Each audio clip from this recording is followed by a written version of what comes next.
ಕಡಲೆ ಇರಲಿ, ಹಲಸಂದೆ ಬೀಜ, ಕಪ್ಪು ಕಡಲೆ ಅಥವಾ ಬಿಳಿ ಕಡಲೆ, ಎಲ್ಲವೂ ಸ್ವಾದಿಷ್ಟವಾಗುತ್ತೆ.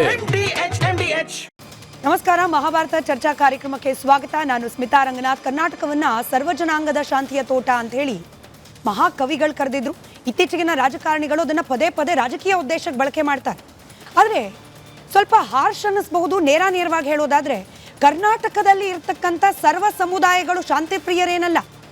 ಕೆಲ ಸಮುದಾಯದವರಿಗೆ ಇತರೆ ಧರ್ಮದ ಮೆರವಣಿಗೆ ಕಂಡ್ರೆ ಶಾಂತಿಯಾಗಿರ್ಲಿಕ್ಕಾಗಲ್ಲ.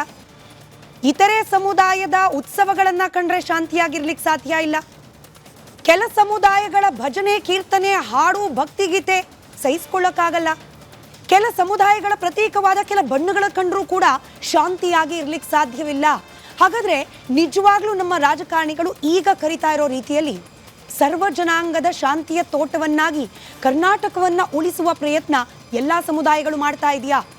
ನೇರವಾಗಿ ವಿಷಯಕ್ಕೆ ಬರೋದಾದ್ರೆ ಬಾಗಲಕೋಟೆಯಲ್ಲಿ ನಡೀತಾ ಇದ್ದ ಶಿವಾಜಿ ಉತ್ಸವ ಮೆರವಣಿಗೆ, ಶಿವಾಜಿ ಮಹಾರಾಜರ ಭಾವಚಿತ್ರದ ಮೇಲೆ ಕಲ್ಲು ಚಪ್ಪಲಿಗಳ ತೂರಾಟ, ಅಲ್ಲಿ ಎಲ್ಲಿ ಉಳಿತು ಶಾಂತಿ?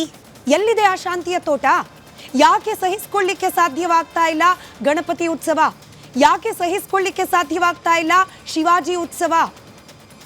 ಕಲ್ಲು ಚಪ್ಪಲಿ ತೂರಾಟ ಆಗ್ತಾ ಇದ್ರು ಕೂಡ ಕೋಮುದ್ವೇಷವನ್ನ ಕೆರಳಿಸುವ ರೀತಿಯಲ್ಲಿ ಹಾಡುಗಳನ್ನ ಹಾಡೋದು, ನೃತ್ಯವನ್ನ ಮಾಡೋದು, ಡಿಜೆಯನ್ನ ಬಳಸೋದು ಮಾಡಬಾರ್ದಂತೆ.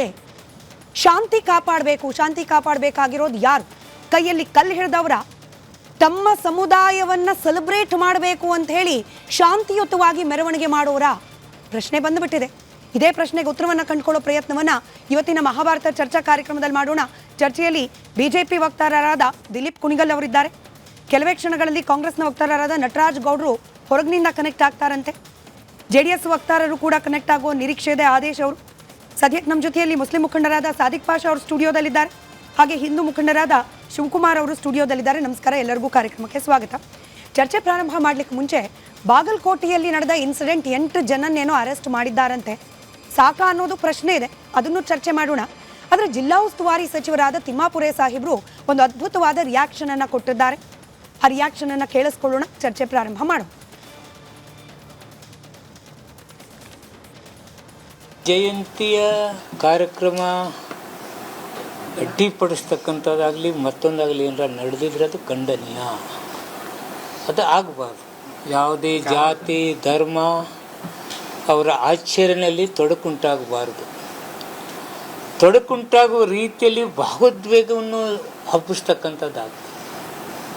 ಭಾವೋದ್ವೇಗ ಅವ್ರನ್ನ ಪ್ರಚೋದನೆ ಮಾಡ್ತಕ್ಕಂಥ ಕೆಲಸ ಆಗಬಾರ್ದು. ಪ್ರಚೋದನೆಗೊಂಡು ವಿಧ್ವಂಸ ಕೃತ್ಯಕ್ಕೂ ತೊಡಗಬಾರ್ದು.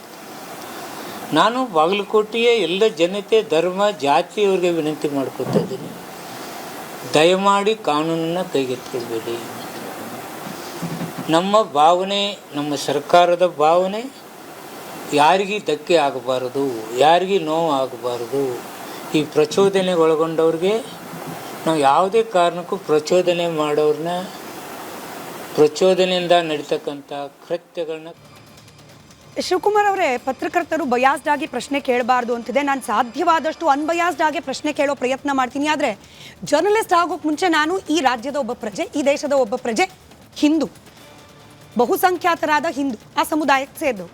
ನೇರವಾಗಿ ಪ್ರಶ್ನೆ ಕೇಳೋದಾದ್ರೆ, ನಮ್ಮ ಉಸ್ತುವಾರಿ ಸಚಿವರು ಪದೇ ಪದೇ ಉದ್ರೇಕಗೊಳಿಸಬಾರ್ದು. ಯಾರು ಉದ್ರೇಕಗೊಳಿಸ್ತಿದ್ದಾರೆ ಸ್ವಾಮಿ? ಕೈಯಲ್ಲಿ ಕಲ್ಲು ಹಿಡ್ಕೊಂಡು ಹೊಡಿತಿದ್ದಾರಲ್ಲ, ಅದ್ರ ಬಗ್ಗೆ ಮಾತನಾಡಲಿಕ್ಕೆ ಗಟ್ಸಿಲ್ವಾ? ಕೇಳಬಾರ್ದ ಪ್ರಶ್ನೆ ಈ ರಾಜ್ಯದ ನಾಗರಿಕರಾಗಿ ನಾವು? ಖಂಡಿತ ಕೇಳಬೇಕು. ಆದರೆ ಇವ್ರು ಹೇಳೋದೇನೆ ಕೂಡ ಕಾಂಗ್ರೆಸ್ ಸರ್ಕಾರ ಬಂದಾಗಿಂದ ಏನು ಹೇಳ್ತಾ ಇದ್ದಾರೆ, ಮುಸಲ್ಮಾನರೇ ನನ್ನ ಗೆಲ್ಸಿರೋದು ಅಂತ ಎಲ್ಲ ಪಕ್ಷದಲ್ಲಿ ಏನು ಸತ್ಯ ಹೇಳಬೇಕು ಅಂತ ಇದೆ. ಆದರೆ ಇವ್ರು ಹೇಳೋದೇನೆ ಮುಸಲ್ಮಾನರೇ ನಮ್ಗೆ ಗೆಲ್ಸಿದ್ದು. ಈ ರೀತಿ ಅವ್ರ ಹೇಳಿಕೆನೇ ಮುಸಲ್ಮಾನರನ್ನ ನಾವೇ ಸುಪ್ರೀಮ್ ಅನ್ನೋ ಮನೋಭಾವದಿಂದ ಇವ್ರು ಮಾಡ್ತಾ ಇದ್ದಾರೆ. 20% ಇರೋಂಥ ಮುಸ್ಲಿಮ್ರು ಏನಿದೆ ಇವತ್ತು ಅವ್ರನ್ನ ನಿರ್ಣಯ ಅಂತ ಎಲ್ಲ ಕಡೆ ಲಾಸ್ಟ್ ಟೈಮ್ ತಾವು ನೋಡಿರಬೇಕು, ಸರ್ಕಾರ ಫಾರ್ಮ್ ಆಗೋಕ್ಕಿಂತ ಮೊದಲೇ ನಮ್ಗೆ CM ಕೊಡಬೇಕು, DCM ಕೊಡಬೇಕು, ನಾವು ಓಟ್ ಹಾಕಿಲ್ವಾ ಅನ್ನೋ ಧೋರಣೆಯಿಂದ ನಡೀತು. ಅದೇ ಸರಿ. ಆದ ಕಾರಣ ಇವರೇ ರಾಜಕಾರಣಿಗಳೇ ಮುಸಲ್ಮಾನರನ್ನ ಹಾಳು ಮಾಡ್ತಾ ಇರೋದು. ಯಾರೋ ಒಬ್ಬ ರಾಜಕಾರಣಿ, ಒಬ್ಬ CM ಆಗಬೇಕು, ಇನ್ನೊಬ್ಬ DCM ಆಗಬೇಕು, ಇನ್ನೊಬ್ಬ ಮಿನಿಸ್ಟ್ರುಗಳಾಗಬೇಕು ಅನ್ನೋ ಕಾರಣಕ್ಕೆ ಇವರು ಅವ್ರನ್ನ ಓಲೈಸ್ತಾ ಇದ್ದಾರೆ. ಅದರಿಂದ ಅದು ತಪ್ಪು. ಓಲೈಕೆಗೆ ಒಂದು ಲಿಮಿಟ್ ಇರಬೇಕಲ್ವಾ ದಿಲೀಪ್ ಅವರೇ? ನಾನು ಸಾದಿಕ್ ಪಾಷಾ ಅವ್ರಿಗೂ ಪ್ರಶ್ನೆ ಕೇಳಲಿಕ್ಕೆ 100 ಇದೆ, ಆದರೆ ಅದಕ್ಕೆ ಮುಂಚೆ ಅಂದರೆ ಆಯಿತು, ಉದ್ರೇಕಗೊಳಿಸುವಂತೆ ಮಾಡಬಾರ್ದು, ಒಪ್ಪೋಣ. ಕಾನೂನು ಸುವ್ಯವಸ್ಥೆ ಎಲ್ಲರ ಆದ್ಯ ಕರ್ತವ್ಯ, ಅದನ್ನೂ ಒಪ್ಪೋಣ. ಕಲ್ಲು ಹೊಡಿತಾ ಇರ್ತಾರೆ, ಹೊಡೆಸ್ಕೊಳ್ತಾ ಇರ್ತೀವಿ. ಗಲಾಟೆ ಆಗ್ತಾ ಇರತ್ತೆ, ನಾವು ಸಹಿಸ್ಕೊಳ್ತಾ ಇರ್ತೀವಿ. ಕಣ್ಣೋಡ್ಸೋಕೆ ಒಂದಷ್ಟು ಮಂದಿಯನ್ನು ಅರೆಸ್ಟ್ ಮಾಡ್ತಾರೆ, ನಂತರದಲ್ಲಿ ಹಿಂಬಾಗಿಲಿನಿಂದ ಬಿಡ್ತಾರೆ, ನಾವು ಗಮನಿಸ್ತಾನೆ ಇರ್ತೀವಿ. ಹಿಂಗೆ ಎಷ್ಟು ದಿನ ಅನ್ನೋ ಪ್ರಶ್ನೆ ಬಾಗಲಕೋಟೆಯಲ್ಲಿ ಕಲ್ಲು ಹೊಡ್ತಾ ತಿಂದವರು, ಬಾಗಲಕೋಟೆಯಲ್ಲಿ ಮೆರವಣಿಗೆ ಮಾಡ್ತಾ ಇದ್ದ ಅದೇ ಮತದಾರರಿಗೆ ಪ್ರಶ್ನೆ ಉದ್ಭವ ಆಗೋಲ್ವಾ? ಇವತ್ತು ಕಲ್ಲು ಹೊಡೆದಿದ್ದಾರೆ, ಅವ್ರ ಮೇಲೆ ಕೇಸ್ ಆಗಿದೆ, ಸ್ವಲ್ಪ ದಿವಸಗಳ ನಂತರ ಅವ್ರ ಮೇಲೆ ಇರ್ತಕ್ಕಂಥ ಕೇಸ್ಗಳು ವಾಪಸ್ ಹೋಗುತ್ತೆ. ಇದು ರಾಜ್ಯದಲ್ಲಿ ನಡ್ಕೊಂಡ್ ಬಂದಿರತಕ್ಕಂಥದ್ದು. ಆಳುವ ಸರ್ಕಾರ ಇವರ ರಕ್ಷಣೆ ಮಾಡೋಕೆ ಟೊಂಕ ಕಟ್ಟಿ ನಿಂತ್ಕೊಂಡಾಗ ಅವ್ರು ಇನ್ನೇನ್ ಮಾಡ್ತಾರೆ? ಇವತ್ತು ನೋಡಿ, ಇದೇ ಹಳೆ ಹುಬ್ಬಳ್ಳಿ ಕೇಸನ್ನು ವಾಪಸ್ ತೆಗೆದುಕೊಳ್ತಾರೆ. ಚಿತ್ತಾಪುರ ಕೇಸು, ಸ್ವತಃ ಪ್ರಿಯಾಂಕರಿಗೆ, ದೊಡ್ಡ ಅದ್ಭುತ ಜ್ಞಾನಿ ಅಂತ ಮಾತಾಡ್ತಕ್ಕಂಥ ಪ್ರಿಯಾಂಕರಿಗೆ ಯಾರೋ ಗೋಕಳ್ಳರನ್ನ ಅರೆಸ್ಟ್ ಮಾಡಿರ್ತಾರೆ. 30 ಜನ ಕೇಸನ್ನು ವಾಪಸ್ ತೆಗೆದುಕೊಬೇಕು ಅಂತ ಹೇಳಿ ಮಂತ್ರಿಮಂಡಲಕ್ಕೆ ಹೋಗ್ತಾರೆ, ಕೇಸ್ ವಾಪಸ್ ತೆಗಿಸ್ತಾರೆ. ಇದೇ ಡಿಜೆ ಹಳ್ಳಿ ಕೆಜೆ ಹಳ್ಳಿ ಪತ್ರ ಬರೀತಾರೆ ರೋಷನ್ ಬೇಗು ಮತ್ತೆ ತನ್ವೀರ್ ಸೇಠ್, ದಯಮಾಡಿ ಅಮಾಯಕರಿದ್ದಾರೆ ಅವರು, ಡಿಜೆ ಹಳ್ಳಿ ಕೆಜೆ ಹಳ್ಳಿ ಅವರು ಕೇಸ್ ವಾಪಸ್ ತೆಗೆದುಕೊಬೇಕು ಅಂತ ಹೇಳಿ. ಆಳುವ ಸರ್ಕಾರ ಇವತ್ತು ರಕ್ಷಣೆಗೆ ನಿಂತ್ಕೊಂಡಿದೆ. ಸಿದ್ದರಾಮಯ್ಯನವರು ಹೇಳ್ತಾರೆ, ಅರೆ ಅಲ್ಪಸಂಖ್ಯಾತರು ಮಾಡ್ತಕ್ಕಂಥ ಕೀಟಲೆಗಳನ್ನ ದಯಮಾಡಿ ನೀವು ತಡ್ಕೊಬೇಕು ಬಹುಸಂಖ್ಯಾತರು ಅಂತ ಹೇಳ್ತಾರೆ. ಈ ರೀತಿ ಆಳುವ ಸರ್ಕಾರ ಅವ್ರ ಪರವಾಗಿ ನಿಂತ್ಕೊಂಡೆ ಇನ್ನೇನ್ ಮಾಡ್ತಾರೆ? ನೀವು ನೋಡಿ, ಪಾಕಿಸ್ತಾನ್ ಜಿಂದಾಬಾದ್ ಅಂತ ಇರ್ತಕ್ಕಂಥ ಕೇಸ್ಗಳು ಇವ್ರ ಅಧಿಕಾರಕ್ಕೆ ಬಂದ ಮೇಲೆ 12 ಕೇಸ್ಗಳಾಗಿದಾವೆ ಮೇಡಮ್. 12 ಕೇಸ್ಗಳಲ್ಲಿ ಇದುವರೆಗೂ ಸಹ ಒಂದಕ್ಕೂ ಸಹ ಶಿಕ್ಷೆ ಆಗಿಲ್ಲ. 5 ಕೇಸ್ಗಳಿಗೆ ಚಾರ್ಜ್ ಬಿ ರಿಪೋರ್ಟ್ ಹಾಕಿದ್ದಾರೆ, 1 ಕೇಸ್ ಸಿ ರಿಪೋರ್ಟ್ ಹಾಕಿದ್ದಾರೆ, ಇನ್ನೊಂದಕ್ಕೆ ಇನ್ನು ಫಾರೆನ್ಸಿಕ್ ಇಂದ ರಿಪೋರ್ಟ್ ಬಂದಿಲ್ವಂತೆ ಲ್ಯಾಬ್ ಇಂದ. ಸ್ವತಃ ಇವರ ಪಕ್ಷದ ಸಂಸದ ಪಾಕಿಸ್ತಾನದಲ್ಲಿ ನಿಂತ್ಕೊಂಡು ಪಾಕಿಸ್ತಾನ್ ಜಿಂದಾಬಾದ್ ಅಂತೇಳಿ ಅವ್ರ ಹಿಂಬಾಲಕರಿಂದ ಕೂಗಿಸ್ತಾನೆ, ಅವ್ರ ಪರವಾಗಿ ನಿಂತ್ಕೊಳ್ಳುತ್ತೆ. 99 ಬಾರಿ ಪೊಲೀಸ್ನವರು ಅದನ್ನ ನೋಟಿಸ್ ಕೊಟ್ಟಿದ್ದಾರೆ, ತನಿಖೆಗಾರ ಹಾಜರಾಗಿಲ್ಲ. ಇವತ್ತು ಏನ್ ನಡೀತಾ ಇದೆ ಮೇಡಮ್? ನಿಜವಾಗ್ಲೂ ನಾವು ಇವತ್ತು ಇಂಥ ಸಮಾಜದಲ್ಲಿ ನಾವು ಬದುಕ್ತಾ ಇದೀವಿ ಅಂತ ಅದಕ್ಕೆ ನಾಚಿಕೆ ಆಗುತ್ತೆ. ಅರೆ, ಹಿಂದೂಗಳ ಭಾವನೆಗಳಿಗೆ ಧಕ್ಕೆ ಇಲ್ವಾ? ಹಿಂದೂಗಳು ಶಿವಾಜಿ ಮಹಾರಾಜರ ಒಂದು ಪ್ರೊಟೆಸ್ಟ್ ಹೋಗಂಗಿಲ್ವಾ? ಅಥವಾ ಗಣಪತಿ ಮೆರವಣಿಗೆ ಹೋಗಂಗಿಲ್ವಾ? ಕೆಜೆ ಹಳ್ಳಿಲಿ ಏನಾಯ್ತು? ಸ್ವತಃ ಅಖಂಡ ಶ್ರೀನಿವಾಸ ಮೂರ್ತಿ ಇವರ ಪಕ್ಷದ ಶಾಸಕ, ಅವ್ರ ಮನೆಗೆ ಬೆಂಕಿ ಇಕ್ಕಿದ್ರು. ಇವರ ಶಾಸಕರನ್ನ ರಕ್ಷಣೆ ಮಾಡ್ಕೊಳ್ಳಿಕ್ಕಾಗ್ಲಿಲ್ಲ. ಇದೇ ನೇಹ ಹಿರೇಮೆಟ್ಟು ಸರ್ವ ಜನಾಂಗದ ದಿಲೀಪ್ ಅವರೇ, ಕ್ಷಮೆ ಇರಲಿ, ಸರ್ವ ಜನಾಂಗದ ಶಾಂತಿಯ ತೋಟ, ಸರ್ವ ಜನಾಂಗವೂ ಕೂಡ ಶಾಂತಿಯನ್ನ ಕಾಪಾಡೋ ಮನಸ್ಥಿತಿಯಲ್ಲಿ ಉಳಿದಿದೆಯಾ ಅನ್ನೋದು ಪ್ರಶ್ನೆ. ಖಂಡಿತ ಇಲ್ಲ. ಸರ್ವ ಜನಾಂಗದ ಶಾಂತಿಯ ತೋಟ ಅಲ್ಲ ಇದು. ಅಲ್ಪಸಂಖ್ಯಾತರಿಗೆ ಮಾತ್ರ ಇವತ್ತು ಶಾಂತಿಯ ತೋಟ ಆಗಿದೆ ಕರ್ನಾಟಕ. ಅವ್ರ ಪರವಾಗಿ ಆಳುವ ಸರ್ಕಾರ ನಿಂತ್ಕೊಂಡ್ಬಿಟ್ಟಿದೆ, ಅವ್ರ ಪರವಾಗಿ ಎಲ್ಲವನ್ನೂ ಮಾಡ್ತಾ ಇದೆ. ಇವತ್ತು ನಟರಾಜ್ ಗೌಡರು ಜಾಯ್ನ್ ಆಗಿದ್ದಾರೆ, ಕಾಂಗ್ರೆಸ್ನ ಮುಖಂಡರು. Welcome sir. ಕ್ಷಮೆ ಇರಲಿ, ಕಾಂಗ್ರೆಸ್ನ ವಕ್ತಾರರು, ಅದರ ಜೊತೆಯಲ್ಲಿ ಹಿಂದೂ ಮುಖಂಡರು ಬಾಗಲಕೋಟೆಯಿಂದ ಸತ್ಯನಾರಾಯಣ ಹೇಮಾದ್ರಿ ಅವರು ಜಾಯ್ನ್ ಆಗಿದ್ದಾರೆ. ಸತ್ಯನಾರಾಯಣ ಸರ್ ನಮಸ್ಕಾರ. ನಮ್ಮ ನಟರಾಜ್ ಗೌಡರು ಒಂದು ಪ್ರಶ್ನೆ ಕೇಳ್ಕೊಂಡು ನಿಮ್ಮ ಹತ್ರ ಬರ್ತೀನಿ. ಮೊದಲನೇದಾಗಿ ಅಭಿನಂದನೆಗಳು ನಟರಾಜ್ ಗೌಡ್ರೆ, ನಿಮಗೆ ಸಚಿವರ ಸ್ಥಾನಮಾನ ಲಭ್ಯವಾಗಿದೆ, ಹೀಗಾಗಿ ಮತ್ತಷ್ಟು ಜವಾಬ್ದಾರಿಯಿಂದ ತಾವು ಉತ್ತರ ಕೊಡ್ತೀರಿ ಅನ್ನೋ ಭರವಸೆಯೊಂದಿಗೆ ಪ್ರಶ್ನೆ ಕೇಳ್ತಿದ್ದೀನಿ. ಈಗಷ್ಟೇ ಜಿಲ್ಲಾ ಉಸ್ತುವಾರಿ ಸಚಿವರ ಹೇಳಿಕೆಯನ್ನ ನೀವು ಜಾಯ್ನ್ ಆಗ್ಲಿಕ್ಕೆ ಮುಂಚೆ ಪ್ಲೇ ಮಾಡಿದೆ. 10 ಸತಿ ಸರ್, 1.5 ನಿಮಿಷದ ಹೇಳಿಕೆಯಲ್ಲಿ 10 ಸತಿ ಉದ್ರೇಕಗೊಳಿಸಲಾಯ್ತು, ಉದ್ರೇಕಗೊಳಿಸಬಾರ್ದು, ಉದ್ರೇಕ ಮಾಡೋ ರೀತಿಯಲ್ಲಿ ಯಾರೇ ಮಾಡಿದ್ರು ಕೂಡ. ಯಾರಿಗೆ ಹೇಳ್ತಿದ್ದೀರಿ? ಉದ್ರೇಕಗೊಳಿಸಿದವ್ರ ಬಗ್ಗೆ ಮಾತನಾಡ್ತಾ ಇರುವ ಸಚಿವರಿಗೆ ಕೈಯಲ್ಲಿ ಕಲ್ಲಿಟ್ಕೊಂಡು, ಕೈಯಲ್ಲಿ ಚಪ್ಪಲಿ ಇಟ್ಕೊಂಡು ತೂರ್ದವರು ಕಣ್ಣಿಗೆ ಕಾಣ್ತಾ ಇಲ್ವಾ ನಟರಾಜ್ ಗೌಡ್ರೆ? ಕೈಯಲ್ಲಿ ಕಲ್ಲು ಹಿಡಿಬಾರ್ದು ತಪ್ಪು, ಕೈಯಲ್ಲಿ ಚಪ್ಪಲಿ ಹಿಡಿಬಾರ್ದು ತಪ್ಪು ಹೇಳಲಿಕ್ಕೆ ನಿಮ್ಮ ಬಾಯಿಗಳಿಗೆ, I am sorry to use harsh words, ಈ ರೀತಿಯಾಗಿ ಹೇಳಲಿಕ್ಕೆ ಸಚಿವರ ಬಾಯಿಗೆ ಯಾರು ಪಟ್ಟಿ ಕಟ್ಟಿದ್ದಾರೆ ನಟರಾಜ್ ಗೌಡ್ರೆ?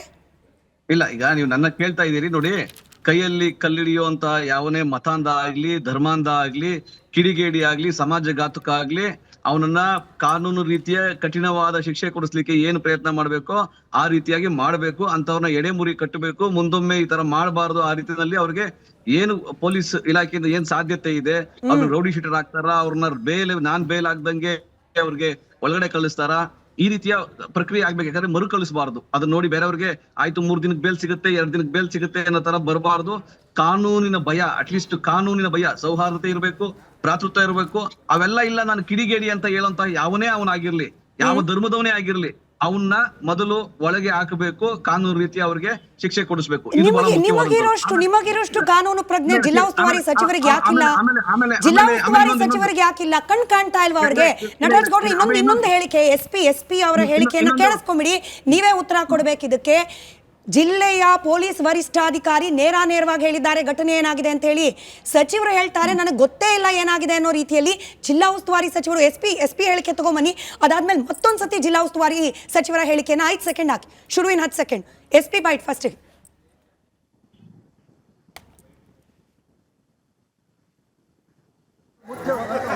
ನಾವು ವಿಡಿಯೋ ಆಧಾರ ಮೇಲೆ ಐಡೆಂಟಿಫೈ ಮಾಡಿದ್ದೀವಿ ಒಬ್ಬ ವ್ಯಕ್ತಿ, ಒಂದು ಹೆಸರು ತನ್ಜೀರ್. ಈಗಾಗಲೇ ನಾವು ಅವರಿಗೆ ಅರೆಸ್ಟ್ ಮಾಡಿದ್ದೀವಿ. ಅಲ್ಲಿ ಮಸ್ಜಿದ್ ಒಳಗೆ ಒಂದು ಶೂ ರ್ಯಾಕ್ ಇತ್ತು. ಶೂ ರ್ಯಾಕ್ ಕೆಳಗೆ ಅವ್ರು ಸಪೋರ್ಟ್ಗೋಸ್ಕರ 2 ಕಲ್ಲು ಇಟ್ಟಿದ್ರು ಕೆಳಗೆ. ಆ ಅವ್ರು ಮುಂಚೆ ಇದು ಆ ಕಲ್ಲು ತಗೊಂಡು ಅವರು ಹೊರಗಡೆ ಎಸಿದಾನೆ. ಆ 2 ಕಲ್ಲೇ ಬಿತ್ತು, ಬೇರೆ ಯಾವುದು ಕಲ್ಲಿರಲಿಲ್ಲ.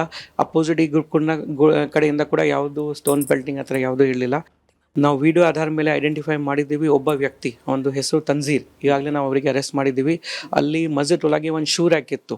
ಶೂ ರ್ಯಾಕ್ ಕೆಳಗೆ ಅವ್ರು ಸಪೋರ್ಟ್ಗೋಸ್ಕರ 2 ಕಲ್ಲು ಇಟ್ಟಿದ್ರು ಕೆಳಗೆ. ಆ ಅವ್ರು ಮುಂಚೆ ಇದು ಆ ಕಲ್ಲು ತಗೊಂಡು ಅವರು ಕಾರ್ಯಕ್ರಮ ಅಡ್ಡಿಪಡಿಸ್ತಕ್ಕಂಥದ್ದಾಗಲಿ ಮತ್ತೊಂದಾಗಲಿ ಏನಾರ ನಡೆದಿದ್ರೆ ಅದು ಖಂಡನೀಯ. ಅದು ಆಗಬಾರ್ದು. ಯಾವುದೇ ಜಾತಿ ಧರ್ಮ ಅವರ ಆಚರಣೆಯಲ್ಲಿ ತೊಡಕು. ಕಾರ್ಯಕ್ರಮ ಅಡ್ಡಿಪಡಿಸುವಂಥ ಪ್ರಯತ್ನಗಳೇನಾದರೂ ಆಗಿದ್ರೆ ಏನು ನಟರಾಜ್ ಗೌಡ್ರೆ?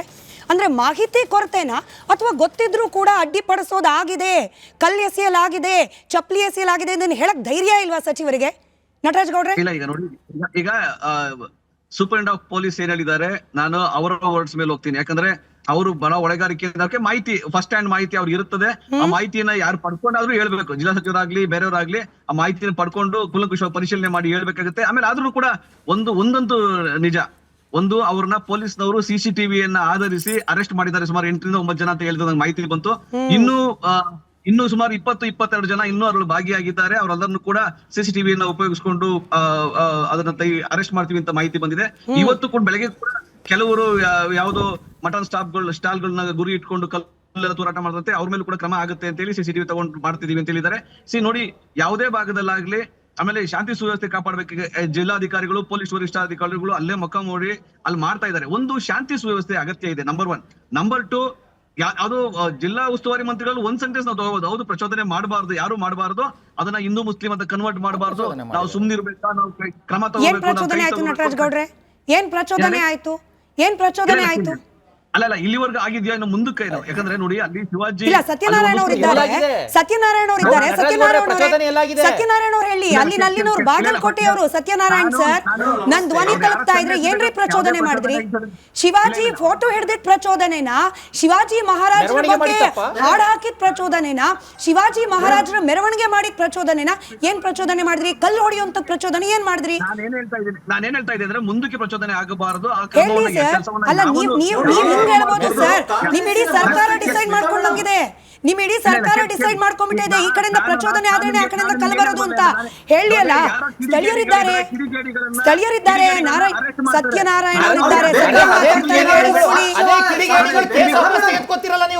ಸತ್ಯನಾರಾಯಣ ಅವ್ರ ವಾಯ್ಸ್ ಮಾತ್ರ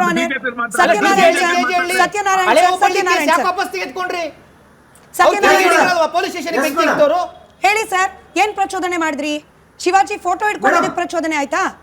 ಮೇಡಮ್ ನೋಡಿ, ಬಾಗಲಕೋಟೆ ಮೇಡಮ್, ನಾನು ಏನ್ ಹೇಳ ಬಯಸ್ತಾ ಇದ್ದೀನಿ ಅಂತಂದ್ರೆ, ಬಾಗಲಕೋಟೆ ಮತೀಯವಾಗಿ ಒಂದು ಕಾಲಘಟ್ಟದಲ್ಲಿ ಸೂಕ್ಷ್ಮ ಪ್ರದೇಶವಾಗಿತ್ತು. ಸುಮಾರು 1988ರಾಗ ಕೊನೆಯ ಒಂದು ಘಟನೆ ಆದ್ಮೇಲೆ ಕಳೆದ 23 ವರ್ಷದಿಂದ ಶಾಂತಿ ನೆಮ್ಮದಿಯಿಂದ ಇಟ್ಟಿದ್ದು. 88 ನಂತರ 98ರವರೆಗೂ ಜನತಾದಳ ಕಾಂಗ್ರೆಸ್ಸಿನ ಪ್ರಭಾವ ಕಡಿಮೆ ಆಯ್ತು. ಅವಾಗ ನೆಮ್ಮದಿಯಿಂದ ಇತ್ತು. 98ರಿಂದ 2013ವರೆಗೂ ಬಿಜೆಪಿ ಸರ್ಕಾರ ಇದ್ದಾಗ ಈ ಬಾಗಲಕೋಟೆ ನಗರ ಸಂಪೂರ್ಣ ಶಾಂತವಾಗಿ ನಿರಾತಂಕವಾಗಿತ್ತು. ಏನು 13ರಾಗ ಮತ್ತೆ ಕಾಂಗ್ರೆಸ್ ಅಧಿಕಾರಕ್ಕೆ ಬಂತು. ಇದು ಎಲ್ಲೋ ಒಂದ್ ಕಡೆ ಮತ್ತೆ ಯಾಮಾರಕ್ಕೆ ಹೋಗ್ತು.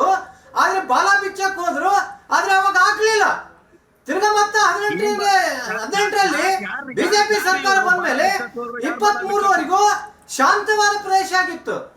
23ರಲ್ಲಿ ಮತ್ತೆ ಯಾವಾಗ ಪುನಃ ಕಾಂಗ್ರೆಸ್ ಸರ್ಕಾರ ಬಂತು, ಈ ಏನು ಒಂದು ಇಲ್ಲಿ ಕೋಮು ಪ್ರಚೋದನೆ, ಏನು ಒಂದು ಮತಾಂಧ ಶಕ್ತಿಗಳ ಅಟ್ಟಹಾಸ, ಇದು ಎಲ್ಲಿ ಆಗ್ತಾ ಇದೆ ಅಂತಂದ್ರೆ, ಇದನ್ನು ನಾವು ಈ ಮುಂಚೆ ಕಳೆದ 2 ವರ್ಷದಿಂದ ಹೇಳ್ತಾ ಬರ್ತಾ ಇದೀವಿ. ಬಾಗಲಕೋಟೆಯಲ್ಲಿ ಈದ್ ಮೆರವಣಿಗೆ ಸಂದರ್ಭದಲ್ಲಿ ಏನು ಈ ಲೆಬನಾನ್, ಪಾಕಿಸ್ತಾನ, ಪ್ಯಾಲೆಸ್ಟೈನ್ ಧ್ವಜಗಳ ಪ್ರದರ್ಶನ ಮಾಡಿದ್ರು. ಆವಾಗಲೇ ನಮ್ಮ ಕಾರ್ಯಕರ್ತರು ದಾಖಲೆಗಳ ಸಮೇತ, ಕೋರ್ಟ್ಗಳ ರೂಲಿಂಗ್ ಸಮೇತ ಮಾನ್ಯ ಪೊಲೀಸ್ ಇಲಾಖೆಗೆ ಹೋಗಿ ದೂರು ಸಲ್ಲಿಸಿದಾಗ ಏನಾಗಿಬಿಟ್ಟಿದೆ ಅಂದ್ರೆ, ಇವತ್ತಿನ ಪೊಲೀಸ್ ಸ್ಟೇಷನ್ಗಳು ಕಾಂಗ್ರೆಸ್ಸಿನ ಕಾರ್ಯಾಲಯಗಳಾಗ್ಬಿಟ್ಟಿದಾವು. ಇಷ್ಟೊತ್ತು ನೀವು ಪೊಲಿಟಿಕಲ್ ಮಾತನಾಡ್ರಿ ಸತ್ಯನಾರಾಯಣ್ ಸರ್. ನನಗೆ ವಾಸ್ತವವಾಗಿ ಏನಾಯ್ತು ಅನ್ನೋದು ಬೇಕ್ರಿ. ನೀವು ಸ್ಥಳೀಯರಿದ್ದೀರಿ, ಹಾಗಾಗಿ ಕೇಳ್ತಿದ್ದೀನಿ. ಕಲ್ ತಗೊಂಡು ಚಪ್ಪಲಿ ತಗೊಂಡು ಮಸೀದಿ ಒಳಗಿಂದ ಹೊಡೆಯುವಂತದ್ದು ಏನು ಉದ್ರೇಕ, ಏನ್ ಪ್ರಚೋದನೆ, ಏನಾಯ್ತು? ಅಲ್ಲಿ ಯಾವುದೋ ಪ್ರಚೋದನೆ ಇರ್ಲಿಲ್ಲ. ನಾನೇನ್ ಕೇಳ ಬಯಸ್ತಾ ಇದ್ದೀನಿ ಅಂತಂದ್ರೆ, ಏನ್ ಕೇಳ ಬಯಸ್ತಾ ಇದ್ದೀನಿ ಅಂದ್ರೆ, ಮೆರವಣಿಗೆ ಹೆಚ್ಚು ಕಡಿಮೆ ಮುಕ್ತಾಯ ಹಂತದಲ್ಲಿತ್ತು. ಇನ್ನೊಂದು 40-50 ಮೀಟರ್ ಆದ್ರೆ ಮೆರವಣಿಗೆ ಹೋಗ್ತಾ ಇತ್ತು. 4 ಕಿಲೋಮೀಟರ್ ಮೆರವಣಿಗೆ ಆದಾಗ ಎಲ್ಲೂ ಏನೂ ಆಗ್ಲಾರ್ದಾಗ ಏನು ಮಸೀದಿ ಮುಂದೆ ಬಂದಾಗ ಕಲ್ಲು ತೂರ್ತಾರ, ಚಪ್ಪಲಿ ತೂರ್ತಾರ. ಯಾವ್ದು ಪ್ರಚೋದನೆ? ನಮ್ದೇನ್ ಪ್ರಚೋದನೆ ಇತ್ತಲ್ಲೇ? ಆಮೇಲೆ ಇವರು ಪ್ರೇಯರ್ ಮುಗಿದು ಹೋಗಿತ್ತು. ಪ್ರೇಯರ್ ಮುಗಿದು ಸುಮಾರು ತಾಸುಗಳಾಗಿದ್ವು. ಆದ್ರೆ ಇವ್ರು ಅಲ್ಲೇ ಕಾಯ್ಕೊಂಡು ಕುಂತು ಆ ಮೆರವಣಿಗೆ ಮೇಲೆ ಕಲ್ಲು ಎಸೆಯೋದು, ಚಪ್ಪಲಿ ಎಸೆಯೋದು ಮಾಡಿದ್ದು ಪೂರ್ವನೇ ಪ್ರಚೋದನೆ. ಪ್ರಶ್ನೆ ಸಾದಿಕ್ ಪಾಷಾ ಅವರೇ, ಮಸೀದಿ ಒಳಗಡೆ ಕಲ್ಲಿಗೇನ್ ಕೆಲ್ಸ? ಮಸೀದಿ ಒಳಗಡೆ ಪ್ರಾರ್ಥನೆ ಮಾಡಕ್ ಹೋದವರು ಕಲ್ ತಗೊಂಡು ಮತ್ತೊಂದು ಸಮುದಾಯದ ಪ್ರಾರ್ಥನೆ ಮೇಲೆ, ಮೆರವಣಿಗೆ ಮೇಲೆ ಕಲ್ಲು ಹೊಡೆಯುವಂತ ಮನಸ್ಥಿತಿಗೆ ಕಾರಣವಾಗ್ತಿರೋದು ಯಾರು ಕಳಿಸ್ಕೊಡ್ತಿದ್ದಾರೆ? ಮಸೀದಿ ಒಳಗಡೆ ಇನ್ನೊಂದು ಧರ್ಮದ ಮೆರವಣಿಗೆ ಮೇಲೆ ಕಲ್ಲೆಸಿರಿ, ದೇವ್ರ ಮೇಲೆ ಕಲ್ಲೆಸಿರಿ, ಭಕ್ತರ ಮೇಲೆ ಕಲ್ಲೆಸಿರಿ ಕಳಿಸ್ಕೊಡ್ತಿರೋದು ಯಾರು? ಸಾದಿಕ್ ಪಾಷಾ ಅವರೇ. ಮೇಡಮ್ ನೋಡಿ, ಫಸ್ಟು ನಮಗೆ ರಂಜಾನ್ ತಿಂಗಳು ತುಂಬ ಶಾಂತಿಯಾಗಿ ನಾವು ಮಾಡಬೇಕು. ಜೋರಾಗಿ ಶಬ್ದಾಗಿ ಯಾರಿಗೆ ನಾವು ಮಾತಾಡಬಾರ್ದು, ಆ ಥರ ನಾವು ನಡಿಬೇಕು. ರಂಜಾನ್ ಅಂದರೆ ಏನ್ರಿ ನಗಿತೀರಾ ನೀವು? ನಾನು ಹೇಳ್ತೀನಿ, ನಗಿಯೋದೇನು ನೀವು? ಬಾಯಿ ತೋರಿಸ್ತಾ ಬಿದ್ದೆ ಇದ್ದೆ, ನಿಮ್ಗೆ ಹಲ್ಲಿ ಇದ್ದೆ ನೋಡ್ತಾ ಇದ್ದೀನಿ. ನೋಡಿ ನೋಡಿ ನೋಡಿ, ಕೇಳಿಸ್ಕೊಡ್ರಿ ಫಸ್ಟು, ಕೇಳಿಸ್ಕೊಡ್ರಿ ಫಸ್ಟ್. ಇದೆ ಗೊತ್ತು ನೋಡಿ, ಇದೆ ನಿಮ್ದು, ಇದು ನಿಮ್ಮ ಪದ್ಧತಿ ಇದೆ. ಸಾದಿಕ್ ಪಾಷಾ ಅವ್ರ ವಾಯ್ಸ್ ಮಾತಾಡೋರು ಮುಂದುವರಿಸಿ ಸರ್. ನೋಡಿ ಮೇಡಮ್, ನೋಡಿ ಕಲ್ಲು ಅಲ್ಲಿಂದ ಹೊಡೆದಿದ್ದಾರಲ್ಲ, ತುಂಬ ತಪ್ಪು, ದೊಡ್ಡ ತಪ್ಪು ಮಾಡಿದ್ದಾರೆ. ಅದು ಅವ್ರಿಗೆ ಪೊಲೀಸ್ ಕ್ರಮ ತಗೊಂಡಿದ್ದಾರೆ. 8 ಜನಕ್ಕೆ ಅರೆಸ್ಟ್ ಮಾಡಿದ್ದಾರೆ. ಯಾರು ಇವನು ಕಲ್ಲು ಇದಾಗ್ದ ಅವನನ್ನು ಹಿಡಿದಿದ್ದಾರೆ. ನೋಡಿ ಮೇಡಮ್, ಇದು ಒಂದು ನಮ್ಮ ಕರ್ನಾಟಕದಲ್ಲಿ ಆಗಲಿ ನಮ್ಮ ಭಾರತದಲ್ಲಿ ನಿನ್ನೆ 3 ಜಾಗನಲ್ಲಿ ಆಗಿದೆ. ಸೇಮ್ ಇದೆ. ಮಧ್ಯಪ್ರದೇಶನಲ್ಲಿ ಆಗಿದೆ, ಹೈದರಾಬಾದ್ನಲ್ಲಿ ಆಗಿದೆ, ಕರ್ನಾಟಕದಲ್ಲಿ ಆಗಿದೆ. ಇದ್ರ ಹಿಂದೆ ಒಂದು ದೊಡ್ಡ ಪಿತೂರಿ ನಡೀತಾ ಇದೆ ಮೇಡಮ್. ಈಗ ನೋಡಿ, ಈ ಯಾರು ನೋಡಿ ಮಸೀದಿ ಒಳಗಡೆಯಿಂದ ಕಲ್ಲು ಹೊಡಿಬೇಕಂತ ಯಾರು ಹೊಡೆಯಲ್ಲ. ಅವ್ನಿಗೆ ಕಲ್ಲು ಹೊಡೆಯೋನೋ ಮಸೀದಿ ಬಿಟ್ಟು ಹೋಗಿ ಹೊಡಿತಾನೆ. ಯಾಕೆ ಮುಸಲ್ಮಾನ್ ಮೇಲೆ ಬರಬಾರ್ದು ಅಂತ. ಇದರಿಂದ ಒಂದು ಷಡ್ಯಂತ್ರ, ಹಿಂದೂ ಮುಸಲ್ಮಾನ ಒಗಟಾಗಿ ಇರಬಾರ್ದು, ಶಾಂತ ಕದಡಬೇಕು, ಹೊಡೆದಾಡ್ಕೊಂಡು ಸಾಯ್ಬೇಕು ಅಂತ ಒಂದು ಇದು ನಡೀತಾ ಇದೆ. ಅದಕ್ಕೆ ನನ್ನ ಇನ್ನೊಂದು ಮಾತು ನಾನು ಹೇಳೋದು ನೋಡಿ ಮೇಡಮ್, ಒಂದು ಸಮುದಾಯ ಇದೆ, ಒಂದಲ್ಲ ಒಂದು 10 ಸಮುದಾಯ ಇದೆ. ನಾನು ಹೇಳ್ತೀನಿ ಯಾವುದು. ಒಂದು RSS ಸಮುದಾಯ, ಒಂದು VHP ಸಮುದಾಯ, ಬಜರಂಗ್ ದಳ ಸಮುದಾಯ, ಮತ್ತು ಇದು ಹಿಂದೂ ಮಹಾಸಭಾ ಸಮುದಾಯ. ಈ ಸಮುದಾಯ ಒಳ್ಳೆ ಹಿಂದೂವರು ಮತ್ತೆ ಮುಸಲ್ಮಾನರು, ಒಳ್ಳೆ ಮುಸಲ್ಮಾನರಿಗೆ ಶಾಂತಿಯಾಗಿ ಇರಕ್ಕೆ ಕೊಡಲ್ಲ. ಇದು ಭಾರತದಲ್ಲಿ ಒಂದು ದೊಡ್ಡ ಷಡ್ಯಂತ್ರ ನಡೀತಾ ಇದೆ ಮೇಡಮ್.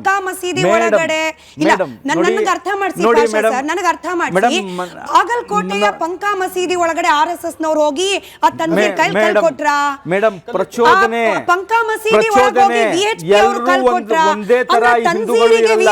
ಅಲ್ಲಲ್ಲ, ತನ್ಸೀರು ಅಲ್ಲಿ ಕಲ್ಲು ಹೊಡೆದ ತನ್ಸೀರು RSS ನಲ್ಲಿ ಶಾಖೆಗೆ ಹೋಗ್ತಾ ಇದ್ದಾರೆ ಸರ್. ಬಜರಂಗ್ ದಳ ಮೆಂಬರ್ ಅವರು. ಓ ಮೈ ಗಾಡ್, ನನಗೆ ಗೊತ್ತಿರಲಿಲ್ಲ ಪಾಷಾ ಸರ್. ಹೇಳ್ತೀನಿ ಮೇಡಮ್, ಏನಂದ್ರೆ ನೋಡಿ, ಪ್ರಚೋದನೆ ಅಲ್ಲಿ ನಮಾಜ್ ನಡೀತಾ ಅಲ್ಲ ಮೇಡಮ್. ನೋಡಿ, SP ಹೇಳಿದ ತನ್ಸೀರ್ಗೆ ಪ್ರಚೋದನೆ ಕೊಟ್ಟವ್ರು ಯಾರು? ಅವ್ರು ಹೇಳಿದ್ರೆ ಎಲ್ಲ ಕೇಳ್ತೀರಾ, ನನಗೆ ಹೇಳಕ್ಕೆ ಕೊಡಲ್ಲ ಮೇಡಮ್. ನೀವು ಹೇಳಿದ್ದು ಪ್ರಶ್ನೆಗೆ ಕಾರಣವಾದ್ರೆ ನಾನು ಕೇಳ್ತೀನಿ ಸರ್. ಪ್ರಶ್ನೆ ಹೇಳಬೇಕಲ್ಲ ಹೇಳಿ. ನೀವು ತನ್ಸೀರಿಗೆ ಯಾರು RSS VHP ನ ಬಜರಂಗ್ ದಳನ ಪ್ರಚೋದನೆ ಕೊಟ್ಟಿದ್ದು? ನೋಡಿ, ಅಲ್ಲಿ ನೋಡಿ ತರಾಬಿ ನಮಾಜ್ ಅಂತ ಹೇಳ್ತಾರೆ. 8 ಗಂಟೆ ಆದ್ಮೇಲೆ 8:30 9 ಗಂಟೆ ಆದ್ಮೇಲೆ 10-10:30 ನಮಾಜ್ ನಡೆಯುತ್ತೆ. ಅಲ್ಲಿ ಜನ ಇದ್ದಿದ್ದು ತರಾಬಿ ನಮಾಜ್ ಮಾಡ್ಕೊಂಡು ಇದ್ದಿದ್ದು ಅಲ್ಲಿ. ಅಂದ್ರೆ ತರಾಬಿ ಇದಾದ್ಮೇಲೆ ಅರ್ಧ ಜನ ಹೋದ್ರು, ಅಲ್ಲಿ ಪ್ರಾರ್ಥನೆ ಮಾಡ್ತಾ ಇದ್ದೋ. ಆ ಟೈಮ್ನಲ್ಲಿ ಫುಲ್ಲಾಗೆ ಬಂದು ಅದು ಇದೆಲ್ಲ ಪ್ರಚೋದನೆ ಮಾಡ್ತಾರಲ್ಲ, ಡಮ್ಟಿ ಹೊಡೆಯೋದು. ಎಲ್ಲ ಕಡೆ ಮಾಡಲ್ಲ ಡಮ್ಟಿ. ಎಲ್ಲಿ ಮಸೀದಿ ನೋಡ್ಬಿಟ್ರೆ, ದರ್ಗಾ ನೋಡ್ಬಿಟ್ರೆ ಇಲ್ಲಿ ಪವರ್ ಜಾಸ್ತಿ ಬಂದ್ಬಿಡುತ್ತೆ. ಆ ಮಾಡೋ ಟೈಮಲ್ಲಿ ಒಬ್ಬ ಕಿಡಿಕೇಡಿ, ಯಾರೋ ಒಬ್ಬ ಕಿಡಿಕೇಡಿ ಇರ್ತಾನೆ. ಕಿಡಿಕೇಡಿ ಯಾರೋ ಕಲ್ಲು ಹೊಡೆದಿದ್ದಾನೆ, ನೋಡಿ ಅವ್ರಿಗೆ ಸರಿಯಾಗಿ ಪಾಠ. ಸತ್ಯನಾರಾಯಣ ಅವರು ಅಲ್ಲಿದ್ದವ್ರು ಹಾಗಾಗಿ ಕೇಳ್ತಿದ್ದೀನಿ. ಕ್ರಮ ತಗೊಳ್ತಾ ಇದ್ದಾರೆ. ಸ್ಮಿತಾ ಮೇಡಮ್, ನಮ್ಮ ಮೆರವಣಿಗೆ ಸುಮಾರು 6 ಗಂಟೆಗೆ ಪ್ರಾರಂಭ ಆಗಿ ಆ ಮಸೀದಿ ಹತ್ರ ಬಂದಾಗ 10 ಗಂಟೆ ಆಗಾಕ್ ಹೋಗಿತ್ತು. 10:30ವರೆಗೆ ನಮಾಜ್ ನಡೆಯೋದು. ಅಂದ್ರೆ ಏನ್ ಸರ್, ಭಾಷೆ ಸರ್? 10:30ವರೆಗೆ ನೀವು ನಮಾಜ್ ತರಾಬಿ ನಮಾಜು. ಅಲ್ಲ, ನೀವು ನಮಾಜ್ ಮಾಡ್ತಿದ್ರೆ ಬೇರೆಯವ್ರು ಭಜನೆ ಹಾಡಂಗಿಲ್ವಾ? ನೀವು ನಮಾಜ್ ಮಾಡ್ತಿದ್ರೆ ಬೇರೆಯವ್ರು ಡಿಜೆ ಹಾಡಂಗಿಲ್ವಾ? ಏನ್ ಹೇಳ್ತಿದ್ದೀರಿ? ಒಬ್ಬರು ನೋಡಿ, ಒಬ್ಬರೊಬ್ಬರು ಸಪೋರ್ಟ್ ಮಾಡ್ಕೊಂಡು ಹೋಗ್ಬೇಕು. ನೀವು ಪ್ರಾರ್ಥನಾ ಮಾಡೋ ಟೈಮಲ್ಲಿ ನಾವು ಸೈಲೆಂಟ್ ಆಗಿರ್ಬೇಕು, ನಾವು ಪ್ರಾರ್ಥನಾ ಮಾಡೋ ಟೈಮಲ್ಲಿ ನೀವು ಸೈಲೆಂಟ್ ಆಗಿರ್ಬೇಕು. ಇನ್ನೊಂದು ನೋಡಿ ಮೇಡಮ್, ಒಂದು ಚಿಕ್ಕಮಂಗ್ಳೂರು ಎಲ್ಲಿರೋದು? ಚಿಕ್ಕಮಂಗ್ಳೂರು ಎಲ್ಲಿ? ನೇಪಾಳದಲ್ಲಿ ಇರೋದಾ? ಚಿಕ್ಕಮಂಗ್ಳೂರು ಎಲ್ಲಿರೋದು? ಚಿಕ್ಕಮಂಗ್ಳೂರು ಎಲ್ಲಿರೋದು? ನೇಪಾಳಲ್ಲಿನಾ? ಚಿಕ್ಕಮಂಗ್ಳೂರು ಹೇಳ್ರಿ ಫಸ್ಟ್. ಚಿಕ್ಕಮಂಗ್ಳೂರು ಹೇಳ್ರಿ ನೀವು. ಚಿಕ್ಕಮಂಗ್ಳೂರಲ್ಲಿ ಬ್ರೇಕಿಂಗ್ ಬಾಗಲಕೋಟೆಯಲ್ಲಿ ಕಲ್ಲು ತೂರಾಟ ಪ್ರಕರಣ. ದಿಲೀಪ್ ಅವರೇ ಕೇಳಿಸ್ಕೊಳ್ಳಿ, ಬಹಳ ಇಂಪಾರ್ಟೆಂಟ್ ಇದು. ಜಿಲ್ಲಾಧಿಕಾರಿಗಳ ನೇತೃತ್ವದಲ್ಲಿ ನಡೀತಾ ಇದ್ದ ಶಾಂತಿ ಸಭೆ ವಿಫಲ ಅಂತ ಯಾಕೆ? ನಟರಾಜ್ ಗೌಡ್ರು ಕೇಳಿಸ್ಕೊಳ್ಳಿ. ಶಿವಾಜಿ ಉತ್ಸವ ಮೆರವಣಿಗೆ ಮೇಲೆ ಕಲ್ಲು ತೂರಾಟ ಪ್ರಕರಣಕ್ಕೆ ಸಂಬಂಧಪಟ್ಟಂತೆ ಶಾಂತಿ ಸಭೆಗೆ ನಾವು ಬರೋಲ್ಲ ಅಂತ ಮುಸಲ್ಮಾನ್ ಸಮುದಾಯದ ಮುಖಂಡರು ಗೈರಾದ್ರಂತೆ. ಶಾಂತಿ ಸಭೆಗೆ ನಾವು ಬರೋದಿಲ್ಲ ಅಂತ ಹೇಳಿ ಮುಸಲ್ಮಾನ್ ಮುಖಂಡರು ಇದನ್ನ ವಿರೋಧ ವ್ಯಕ್ತಪಡಿಸಿ ದೂರ ಉಳಿದಿದ್ದಾರೆ.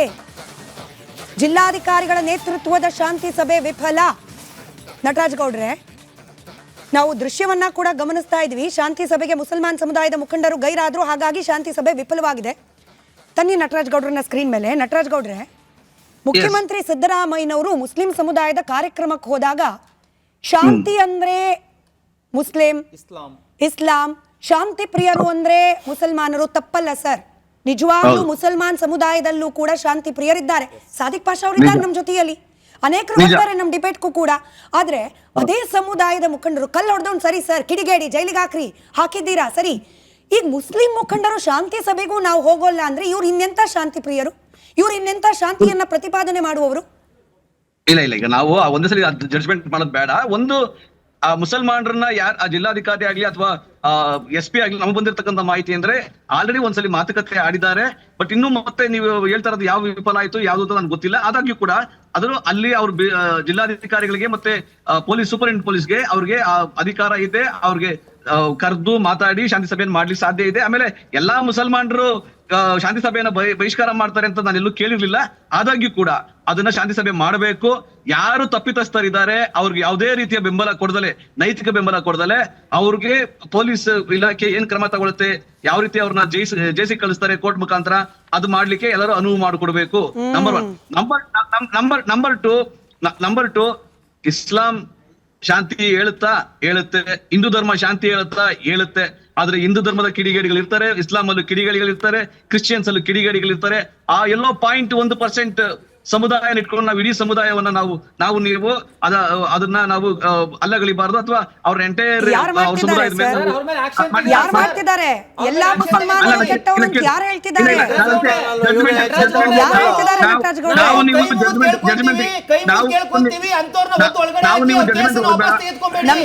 ನಮ್ ಜೊತೆ ಬಾಗಲಕೋಟೆಯಿಂದ ಮುಸ್ಲಿಂ ಮುಖಂಡರಾದ ಸಿಕಂದರ್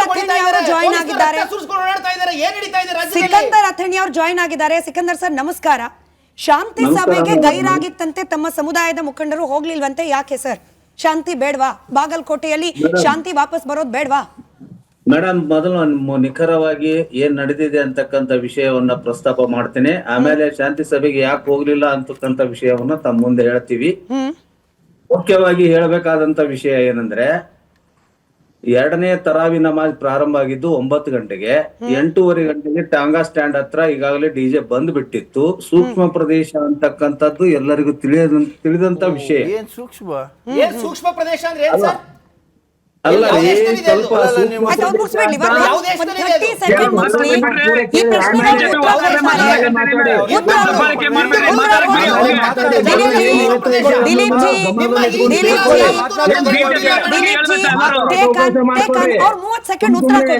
ಪ್ರಶ್ನೆ ಕೇಳಿ. ಪೊಲೀಸ್ನವ್ರು ಹೇಳ್ತಾ ಅಲ್ಲಿ ಸೂಕ್ಷ್ಮ ಪ್ರದೇಶ ಅಂತ ಪೊಲೀಸ್ನವ್ರು ಹೇಳಿದಾರೆ. ಸಿಕಂದರ್ ಅವ್ರು ಮಾತ್ರ ವಾಯ್ಸ್. ಸಿಕಂದರ್ ಸರ್ ನಡೆಯುತ್ತಿರ್ತಕ್ಕಂಥ ವಿಷಯ ಮೊದಲು ನಾವು ಹೇಳೋದನ್ನ ಗಮನವಿಟ್ಟು ಕೇಳಿ, ಆಮೇಲೆ ಮಾತಾಡಿ. ಮುಂದುವರಿಸಿ. ಚರ್ಚೆಗೆ ಕರೆದಿರಂದ್ಮೇಲೆ ಬೇರೆಯವ್ರು ಹೇಳೋದನ್ನ ಕೇಳಬೇಕು. ಮುಂದುವರಿಸಿ ಸರ್, ವಿಷಯಕ್ಕೆ ಬನ್ನಿ. ಅದಕ್ಕೆ ಅಲ್ಲಿ 8:50 ಅಲ್ಲೇ ಸೌಂಡ್ ಪ್ರಾರಂಭ ಆಯಿತು. 1.5 ತಾಸು ಅಲ್ಲಿಯೇ DJ ಶಬ್ದ ಕೇಳಿಸ್ತಾ ಇದ್ರು ಕೂಡ ಯಾವುದೇ ಪ್ರಚೋದನೆ ಆಗಿರ್ಲಿಲ್ಲ.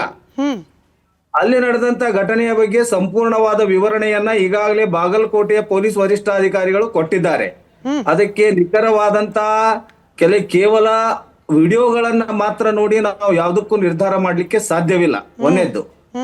ಎರಡನೇ ವಿಷಯ ಏನಪ್ಪಾ ಅಂತಂದ್ರೆ, ಯಾವ ಸಾರ್ವಜನಿಕರಿಗೂ ಕೂಡ ಗಾಯ ಆದಂತ ವರದಿ ಆಗಿಲ್ಲ. ಅಲ್ಲೋ ಕೇಳಿ, ಇದು ಕೇವಲ ರಾಜಕೀಯ ಪ್ರಚೋದಿತ ಅಂತಕ್ಕಂಥದ ಮಾತನ್ನ ನಾನು ಈ ಸಂದರ್ಭದಲ್ಲಿ ಹೇಳಲಿಕ್ಕೆ ರಾಜಕೀಯ ಇಷ್ಟಪಡ್ತಾ ಪ್ರಚೋದಿತ ಯಾವುದು? ಯಾವ ಪಕ್ಷ? ಅಲ್ಲಲ್ಲ, ಯಾವುದು ರಾಜಕೀಯ ಪ್ರಚೋದಿತ? ಕಲ್ಲು ಎಸೆದಿದ್ದ? ಬಾಗಲಕೋಟೆಯಲ್ಲಿ ಬೈ ಎಲೆಕ್ಷನ್ ಇರುವುದರಿಂದ ನಾವು ಇಲ್ಲಿ ಎಲ್ಲರೂ ಶಾಂತಿ ಪ್ರಿಯರಿದ್ದರೆ ಸೌಹಾರ್ದತೆಯಿಂದ ಬದುಕ್ತಾ ಇದ್ದೇವೆ. ಯಾವುದೇ ರೀತಿಯ ಕಲಹ ಕೋಮುಗಲಭೆ ಇಲ್ಲಿ ಆಗುವುದಿಲ್ಲ. ಈಗ ಬೈ ಎಲೆಕ್ಷನ್ ಇರುವುದರಿಂದ ಆಯ್ತು, ನಾವು ಎಲೆಕ್ಷನ್ ವಿಚಾರಕ್ಕೆ ಹೋಗೋಣ. ನಿಮ್ದೇ ಮಾತಿನಿಂದ ಎರಡು ಪ್ರಶ್ನೆ. ಒಂದು, ಸೂಕ್ಷ್ಮ ಪ್ರದೇಶ. ದಿಲೀಪ್ ಅವ್ರಿಗೂ ಈ ಪ್ರಶ್ನೆ ಬಂದಿದೆ. ಸೂಕ್ಷ್ಮ ಪ್ರದೇಶ ಅಂದ್ರೆ ಯಾವುದು? ಎಲ್ಲೆಲ್ಲಿ ಮಸೀದಿಗಳಿದೆ ಅದೆಲ್ಲವೂ ಸೂಕ್ಷ್ಮ ಪ್ರದೇಶವಾ? ಯಾಕೆ ಸೂಕ್ಷ್ಮ ಪ್ರದೇಶ ಆಗಬೇಕದು? ಎರಡನೆಯದ್ದು, ನೀವು ಹೇಳಿದ್ರಲ್ಲ ರಾಜಕೀಯ ಪ್ರೇರಿತ. ಇಲ್ಲ, ಎರಡನೇ ಪ್ರಶ್ನೆನೂ ಕೇಳಿಸ್ಕೊಂಬಿಡಿ. ಈ ಏನದು ರಾಜಕೀಯ ಪ್ರಚೋದಿತ ಯಾವುದು ಸರ್? ಮಸೀದಿ ಒಳಗಿಂದ ಕಲ್ಲು ಚಪ್ಪಲಿ ಎಸ್ತಿದ್ದು ರಾಜಕೀಯ ಪ್ರಚೋದಿತನ? ಈ ತನ್ಜೀರ್ಗೆ ಯಾವ ರಾಜಕೀಯ ಪಕ್ಷ ಪ್ರಚೋದನೆ ಮಾಡ್ತು ಸರ್? ಅದಕ್ಕೆ ಯಾವ್ದಾದ್ರು ನಿಖರವಾದಂತ ವಿಡಿಯೋ ನಿಮ್ಮ ಹತ್ರ ಇದ್ರೆ ತೋರಿಸಿ ಮೇಡಮ್. ರಿಲೀಸ್ ಮಾಡಿದ್ದಾರೆ ಸರ್, ಕರ್ನಾಟಕದ ಜನ ನೋಡಿದ್ದಾರೆ, ಈಗಲೂ ನೋಡ್ತಿದ್ದಾರೆ ಸ್ಕ್ರೀನ್ ಅಲ್ಲಿ. I don't know if you are accessible to TV or not. ನೀವು ಟಿವಿ ನೋಡ್ಲಿಕ್ಕೆ ಸಾಧ್ಯ ಆಗ್ತಿದೆಯೋ ಇಲ್ಲೋ ಗೊತ್ತಿಲ್ಲ. ಕೇವಲ ಒನ್ ಸೈಡ್ ವಿಡಿಯೋನ ಮಾತ್ರ ನೋಡಿ ಹೇಳಬೇಡಿ. ಆ ಪ್ರದೇಶದಲ್ಲಿ ಎಷ್ಟರಿಂದ ಎಷ್ಟರವರೆಗೆ ಡಿಜೆ ಸಪ್ಪಳ ಕೇಳಿಸ್ತಾ ಇತ್ತು ಅಂತಕ್ಕಂಥದ್ದನ್ನ ಮೊದಲು ಗಮನ. ನಂಬಿಕೆ ಇಲ್ವಾ? ಮಸೀದಿ ಒಳಗಡೆ ಎಷ್ಟು ಜನ ಇದ್ರು ಅಂತ ಏರಿಯಲ್ಲಿ ನೋಡಿ ಅವ್ರ ಉತ್ತರ ಕೊಡ್ಲಿ. ಸಿಕಂದರ್ ಅವರು ಉತ್ತರ ಕೊಡ್ಲಿ. ಸಿಕಂದರ್ ಅವರೇ ಎಸ್ಪಿ ಅವರೇ ಹೇಳಿದ್ದಾರೆ. ಸಿಕಂದರ್ ಅವರು ಉತ್ತರ. ಭಾಷಾ ಸರ್ ಬರ್ತೀನಿ ವಾಪಸ್. ಸಿಕಂದರ್ ಸರ್ ನನ್ನ ಧ್ವನಿ ಕೇಳಿಸ್ತಾ ಇದ್ರೆ, ಬಾಗಲಕೋಟೆಯ ಎಸ್ಪಿ ಅವರು ಬಹಳ ಕ್ಲಿಯರ್ ಆಗಿ ಹೇಳಿದ್ದಾರೆ, ತನ್ಜೀರ್ ಅನ್ನೋ ವ್ಯಕ್ತಿಯೇ ಮಸೀದಿ ಒಳಗಿದ್ದ ಚಪ್ಪಲ್ ಸ್ಟ್ಯಾಂಡ್ ನ ಅಡಿಯಲ್ಲಿದ್ದ ಕಲ್ಲನ್ನ ತೆಗೆದು ಶಿವಾಜಿ ಮೆರವಣಿಗೆ ಮೇಲೆ ಎಸ್ತಿದ್ದಾನೆ. ಎಸ್ಪಿ ಅವರು ಹೇಳಿರೋದು ಒನ್ ಸೈಡೆಡ್ ಸ್ಟೇಟ್ಮೆಂಟಾ? ಎಸ್ಪಿ ಅವರು RSS BHP ಕಾರ್ಯಕರ್ತನ? ಜಿಲ್ಲೆಯ ಎಸ್ಪಿ ಹಾಗಾದ್ರೆ ಬಜರಂಗ ದಳದ ಕಾರ್ಯಕರ್ತನ ಅಥವಾ ಶಿವಾಜಿ ಭಕ್ತನ? ಎಸ್ಪಿ ಅವ್ರ ಮಾತ್ ಮೇಲೂ ನಂಬಿಕೆ ಇಲ್ವಾ? ಅದು ಮೇಡಮ್, ನಾನು ಅದನ್ನ ಹೇಳ್ತಾ ಇಲ್ಲ. ಎಸ್ಪಿ ಅವರು ಕೊಟ್ಟಂತ ಸ್ಪಷ್ಟನೆಯನ್ನ ವಿವರವಾಗಿ ಕೇಳಿ ಮೇಡಮ್ ಇನ್ನೊಂದು ಸಾರಿ. ಅದು ಚಪ್ಪಲ್ ಸ್ಟ್ಯಾಂಡ್ ಅಲ್ಲಿ ಒಂದ್ಸತಿ 11ನೇ ಸತಿ ಕೇಳಿಸ್ಕೊಂಬಿಡಿ. ಬೆಳಗ್ಗೆಯಿಂದ 101ನೇ ಸತಿ ಕೇಳಿಸ್ಕೊಳ್ಳಿ. ನಾವು ವಿಡಿಯೋ ಆಧಾರ ಮೇಲೆ ಐಡೆಂಟಿಫೈ ಮಾಡಿದ್ದೀವಿ ಒಬ್ಬ ವ್ಯಕ್ತಿ, ಒಂದು ಹೆಸರು ತನ್ಜೀರ್. ಈಗಾಗಲೇ ನಾವು ಅವರಿಗೆ ಅರೆಸ್ಟ್ ಮಾಡಿದ್ದೀವಿ. ಅಲ್ಲಿ ಮಸ್ಜಿದ್ ಒಳಗೆ ಒಂದು ಶೂ ರ್ಯಾಕ್ ಇತ್ತು. ಶೂ ರ್ಯಾಕ್ ಕೆಳಗೆ ಅವ್ರು ಸಪೋರ್ಟ್ಗೋಸ್ಕರ 2 ಕಲ್ಲು ಇಟ್ಟಿದ್ರು ಕೆಳಗೆ. ಆ ಅವ್ರು ಮುಂಚೆ ಇದು ಆ ಕಲ್ಲು ತಗೊಂಡು ಅವರು ಹೊರಗಡೆ ಎಸಿದಾನೆ. ಆ 2 ಕಲ್ಲೇ ಬಿತ್ತು, ಬೇರೆ ಯಾವುದು ಕಲ್ಲಿರಲಿಲ್ಲ. ಅಪೋಸಿಟ್ ಈ ಗ್ರೂಪ್ ಕಡೆಯಿಂದ ಕೂಡ ಯಾವುದು ಸ್ಟೋನ್ ಪೆಲ್ಟಿಂಗ್ ಆ ಥರ ಯಾವುದೂ ಇರಲಿಲ್ಲ. ನಾವು ವಿಡಿಯೋ ಭಾಷಾ ಸರ್ ಯಾಕೆ ಹಿಂಗೆ ಅಂತ ಅಂದ್ರೆ, ನಿಮ್ಮ ಸಮುದಾಯದ ಎಲ್ಲರನ್ನೂ ಬ್ಲೇಮ್ ಮಾಡ್ತಾ ಇಲ್ಲ ನಾನು. ಯಾರು ಕಲ್ಲಿಟ್ಕೊಳ್ತಿದ್ದಾರೆ ಅವ್ರ ಬಗ್ಗೆನೇ ಕೇಳ್ತಿದ್ದೀನಿ ಸರ್. ಕಲ್ಲು ಹಿಡ್ಕೊಳ್ಳುವಂತ ಪರಿಸ್ಥಿತಿ ಯಾಕೆ ಸರ್ ಪದೇ ಪದೇ ಬರ್ತಾ ಇದೆ? ಕಲ್ಲು ಹೊಡಿತಾರೆ ಅವ್ರ ಮೇಲೆ ಕ್ರಮ ಆಗಬೇಕು. ಯಾಕೆ ಬರ್ತಿದೆ ಅಂತ ಕೇಳ್ತಿದ್ದೀನಿ ಸರ್. ಕ್ರಮ ತಗೊಳ್ಳೋದು ನನ್ನ ಕಣ್ಮುಂದೆ ನೋಡ್ಬಿಟ್ಟಿದ್ದೀವಿ. 4 ದಿವಸ ಮುಂಚೆ ಚಿಕ್ಕಮಂಗ್ಳೂರಿನಲ್ಲಿ ಏನಾಯ್ತು ಮೇಡಮ್? ಬಾಗಲಕೋಟೆ ಮಾತಾಡಿ ಸರ್. ಚಿಕ್ಕಮಂಗ್ಳೂರು 3 ದಿನದಿಂದ ಕವರ್ ಮಾಡಿದ್ದೀವಿ. ಇವತ್ತು ಮಾತಾಡ್ತಿರೋದು ಬಾಗಲಕೋಟೆ. ಬಾಗಲಕೋಟೆ ಬಗ್ಗೆ ಭಯನ ಮಾತಾಡಕ್ಕೆ ನಾವು 3 ದಿನ 3 ಮುಸಲ್ಮಾನ ಅಮಾಯಕರನ್ನು ಜೈಲು ಹಾಕಿದ್ರು. 3 ಮುಸಲ್ಮಾನರಿಗೆ ಜೈಲಿನಲ್ಲಿ ಹಾಕಿದ್ರು. ಆಮೇಲೆ ಗೊತ್ತಾಯ್ತು ಹಿಂದೂ ಹುಡುಗರಂತ. ಅದೇ ಆಗೋದು ಇದ್ರಲ್ಲಿ. ನಿಮ್ ಸಮಾಧಾನಕ್ಕೆ ಕೇಳಿಸ್ಕೊಂಬಿಡಿ ಸರ್. ಚಿಕ್ಕಮಂಗ್ಳೂರು ವಿಚಾರ ತೆಗೆದ್ರೆ ಅದಕ್ಕೆ ಉತ್ತರ ಕೇಳಿಸ್ಕೊಳ್ಬೇಕು. 3 ದಿನದಿಂದ 100 ಯೂಟ್ಯೂಬ್ ಲಿಂಕ್ ನಿಮಗೆ ಪ್ರೋಗ್ರಾಮ್ ಆದ್ಮೇಲೆ ಕಳಿಸ್ತೀನಿ. ನಾವು ಚಿಕ್ಕಮಂಗ್ಳೂರು ಬಗ್ಗೆ ಮಾತಾಡಿದೀವಿ, ಇವತ್ತು ಬಾಗಲಕೋಟೆ ಬಗ್ಗೆ ನೋಡಿ. ಅದು ಹೊಡೆದಿದ್ದಾರೆ ಹಿಂದೂ ಹುಡುಗರು ತಾನೆ. ಇಲ್ಲಿ ನೋಡಿ ಎರಡು ಕಡೆನೂ ಇರ್ತಾರೆ ಕಿಡಿಗೇಡಿಗಳು ನೋಡಿ. ಅಲ್ಲಿ ನೋಡಿ, ಈಗ ಹಿಂದೂ ಹುಡುಗರು ಅವರು ಕಿಡಿಕೇಡಿಗಳು. ಇಲ್ಲಿ ಯಾರು ಮುಸಲ್ಮಾನ್ ನೋಡಿದ್ರೆ ಅವನು ಕಿಡಿಕೇಡಿನ, ಅವನ ಮೇಲೆ ಕ್ರಮ ಆಗ್ಬೇಕು. ಅದಕ್ಕೆ ನಾವು ಸಮರ್ಥನೆ ಮಾಡಲ್ಲ. ಅದು ಸಮರ್ಥನೆ ಮಾಡಲ್ಲ. ನೋಡಿ, ಮಸೀದಿ ಮೇಲೆ ಕಲ್ಲು ಹೊಡೆದಿದ್ರಾ? ಅಲ್ಲ, ಮಸೀದಿ ಮೇಲೆ ಅಲ್ಲ, ಮನೆ ಮೇಲೆ. ಮುಸಲ್ಮಾನ್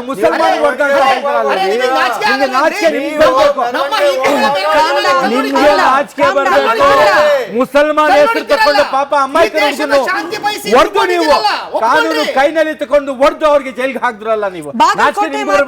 ಭಾಷಾ ಸರ ಬಾಗಲಕೋಟೆಗೆ ಬರ್ಬೇಡಿ, ಆಯ್ತು ಚಿಕ್ಕಮಗಳೂರು. ಬಾಗಲಕೋಟೆಗೆ ಬರ್ತೀನಿ, ಅದನ್ನು ಹಿಂದೂ, ಅಲ್ಲಿನೂ ಹಿಂದೂ, ಇಲ್ಲಿನೂ ಹಿಂದೂ, ತನ್ವೀರ್, ಅಲ್ಲಿನೂ ಮುಸಲ್ಮಾನ, ಇಲ್ಲಿನೂ ಮುಸಲ್ಮಾನ, ಒಡೆಯೋದು ಹಿಂದೂ, ಹಾಕೋದು ಮುಸಲ್ಮಾನ ಮೇಲೆ ಅಟ್ಯಾಕ್ ಮಾಡ್ತಾರಲ್ಲ. ಯಾಕೆ ಬರಲ್ಲ ನಿಮ್ಗೆ? ಮೇಡಮ್, ಬಾಗಲಕೋಟೆನಲ್ಲಿ ನೋಡಿ, ಅವನು ನೋಡಿ ಕಲ್ಲು, ಅವನು ಯಾರು ಹೊಡೆದಿದ್ದಾನೆ ಅವರು ಮುಸಲ್ಮಾನರು ಹಿಡಿದು ಕೊಟ್ಟಿರೋದು. ಯಾರು ಕೊಲ್ಲು ಹೌದು, ಮುಸಲ್ಮಾನೇ ಹಿಡಿದು ಕೊಟ್ರಿ. ನೀವ್ ಹಿಡಿದು ಕೊಟ್ರ ಮುಸಲ್ಮಾನ. ದಿಲೀಪ್ ಅವರೇ ಆಯ್ತು, ಯಾರು ಹಿಡಿದುಕೊಟ್ಟ ಮುಸಲ್ಮಾನರಿದ್ದಾರೆ ಅವರಿಗೆ ನೋಬೆಲ್ ಶಾಂತಿ ಪುರಸ್ಕಾರಕ್ಕೆ ನಾವೆಲ್ಲರೂ ಸೇರಿ ಶಿಫಾರಸ್ ಮಾಡೋಣ. Thank you so much. But ಕಲ್ಲು ಹೊಡೆಯುವಂತಹ ಮುಸಲ್ಮಾನನನ್ನ ಮಸೀದಿ ಒಳಗ್ ಬಿಟ್ಕೊಳ್ತಿದ್ದಾರಲ್ಲ, ಕಲ್ಲು ಹೊಡೆಯೋ ಪ್ರವೃತ್ತಿಯನ್ನ ಮಸೀದಿ ಒಳಗ್ ಕಲಿಸ್ತಿದ್ದಾರಲ್ಲ, ಅಂತವ್ರಿಗೆ ಪಾಷಾ ಅವರೇ, ದಿಲೀಪ್ ಅವರು ಎಲ್ಲಾರ್ದು ಮನಸ್ಥಿತಿ ಒಂದೇ ಸರ್.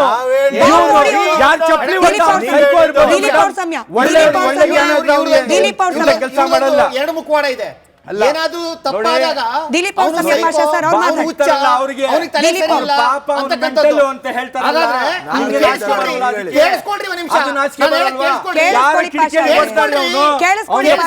ಕ್ರಮ ತಗೊಳ್ತಾ ಇದೆ. ಕೇಳಿಸ್ಕೊಳ್ರಿ. ಉದಯಗಿರಿನಲ್ಲಿ ಯಾರೋ ಒಬ್ಬ ಕಿಡಿಗೇಡಿ ಫೇಸ್ಬುಕ್ ನಲ್ಲಿ ಪೋಸ್ಟ್ ಆಗ್ತಾ ಅಂತ ಹೇಳಿ ಪೊಲೀಸ್ ಸ್ಟೇಷನ್ ಹತ್ರ ಕಂಪ್ಲೇಂಟ್ ಕೊಟ್ಟು ಪೊಲೀಸ್ನವರು ಕಂಪ್ಲೇಂಟ್ ತಗೊಂಡಿದ್ರು ಸಹ, ಅವನ್ನ ಅರೆಸ್ಟ್ ಮಾಡಿದ್ರು ಸಹ ಅದೇ ಪೊಲೀಸ್ನವರಿಗೆ ಕಲ್ಲು ಹೊಡಿತಾರೆ, ಅದೇ ಪೊಲೀಸ್ ಜೀಪ್ಗಳಿಗೆ ಬೆಂಕಿ ಇಕ್ತಾರೆ. ಇದೇ ಹಳೆ ಹುಬ್ಬಳ್ಳಿ ಕೇಸ್ನಲ್ಲಿ ಯಾರೋ ಒಬ್ಬ ಅದೇ ಹಳೆ ಹುಬ್ಬಳ್ಳಿ ಕೇಸ್ನಲ್ಲಿ ಯಾರೋ ಒಬ್ಬ ಫೇಸ್ಬುಕ್ ನಲ್ಲಿ ಪೋಸ್ಟ್ ಆಗ್ತಾ ವಿಕೃತವಾಗಿ ಇದ್ ಮಾಡ್ದ ಅಂತ ಹೇಳಿ ಅವನ್ನ ಅರೆಸ್ಟ್ ಮಾಡಿದ್ರು ಸಹ ಪೊಲೀಸ್ ಮೇಲೆ ಕಲ್ಲು ಹೊಡಿತಾರೆ. ಏನು ಪೊಲೀಸರು ಬಿಟ್ಟಿ ಬಿದ್ದಿದ್ದಾರೆ ರಾಜ್ಯದಲ್ಲಿ? ನಿಮಗೆ ಭಯ ಇಲ್ವಾ? ಪೊಲೀಸ್ದು ಸಂವಿಧಾನದ ಭಯ ಇಲ್ವಾ? ಏನ್ ಬೇಕಾದ್ರೂ ಮಾಡ್ಬೋದಾ? ಇದು ಪ್ರಜಾಪ್ರಭುತ್ವ ರಾಷ್ಟ್ರ, ಇದು ಹಿಂದೂಸ್ತಾನ, ಇದು ಸಂವಿಧಾನಾತ್ಮಕ ಇರ್ತಕ್ಕಂಥ ರಾಷ್ಟ್ರ. ಅಂಬೇಡ್ಕರ್ ಕೊಟ್ಟಿರ್ತಕ್ಕಂಥ ಸಂವಿಧಾನಕ್ಕೆ ಬೆಲೆ ಕೊಡಿ, ಪೊಲೀಸ್ನವ್ರಿಗೆ ಬೆಲೆ ಕೊಡಿ, ಲಾ ಅಂಡ್ ಆರ್ಡರ್ ಬೆಲೆ ಕೊಡಿ. ನಿಮ್ಗೆ ಯಾವ್ದು ಭಯ ಇಲ್ಲ, ಯಾವ್ದು ಭಯ ಇಲ್ಲ. ಅಲ್ಲ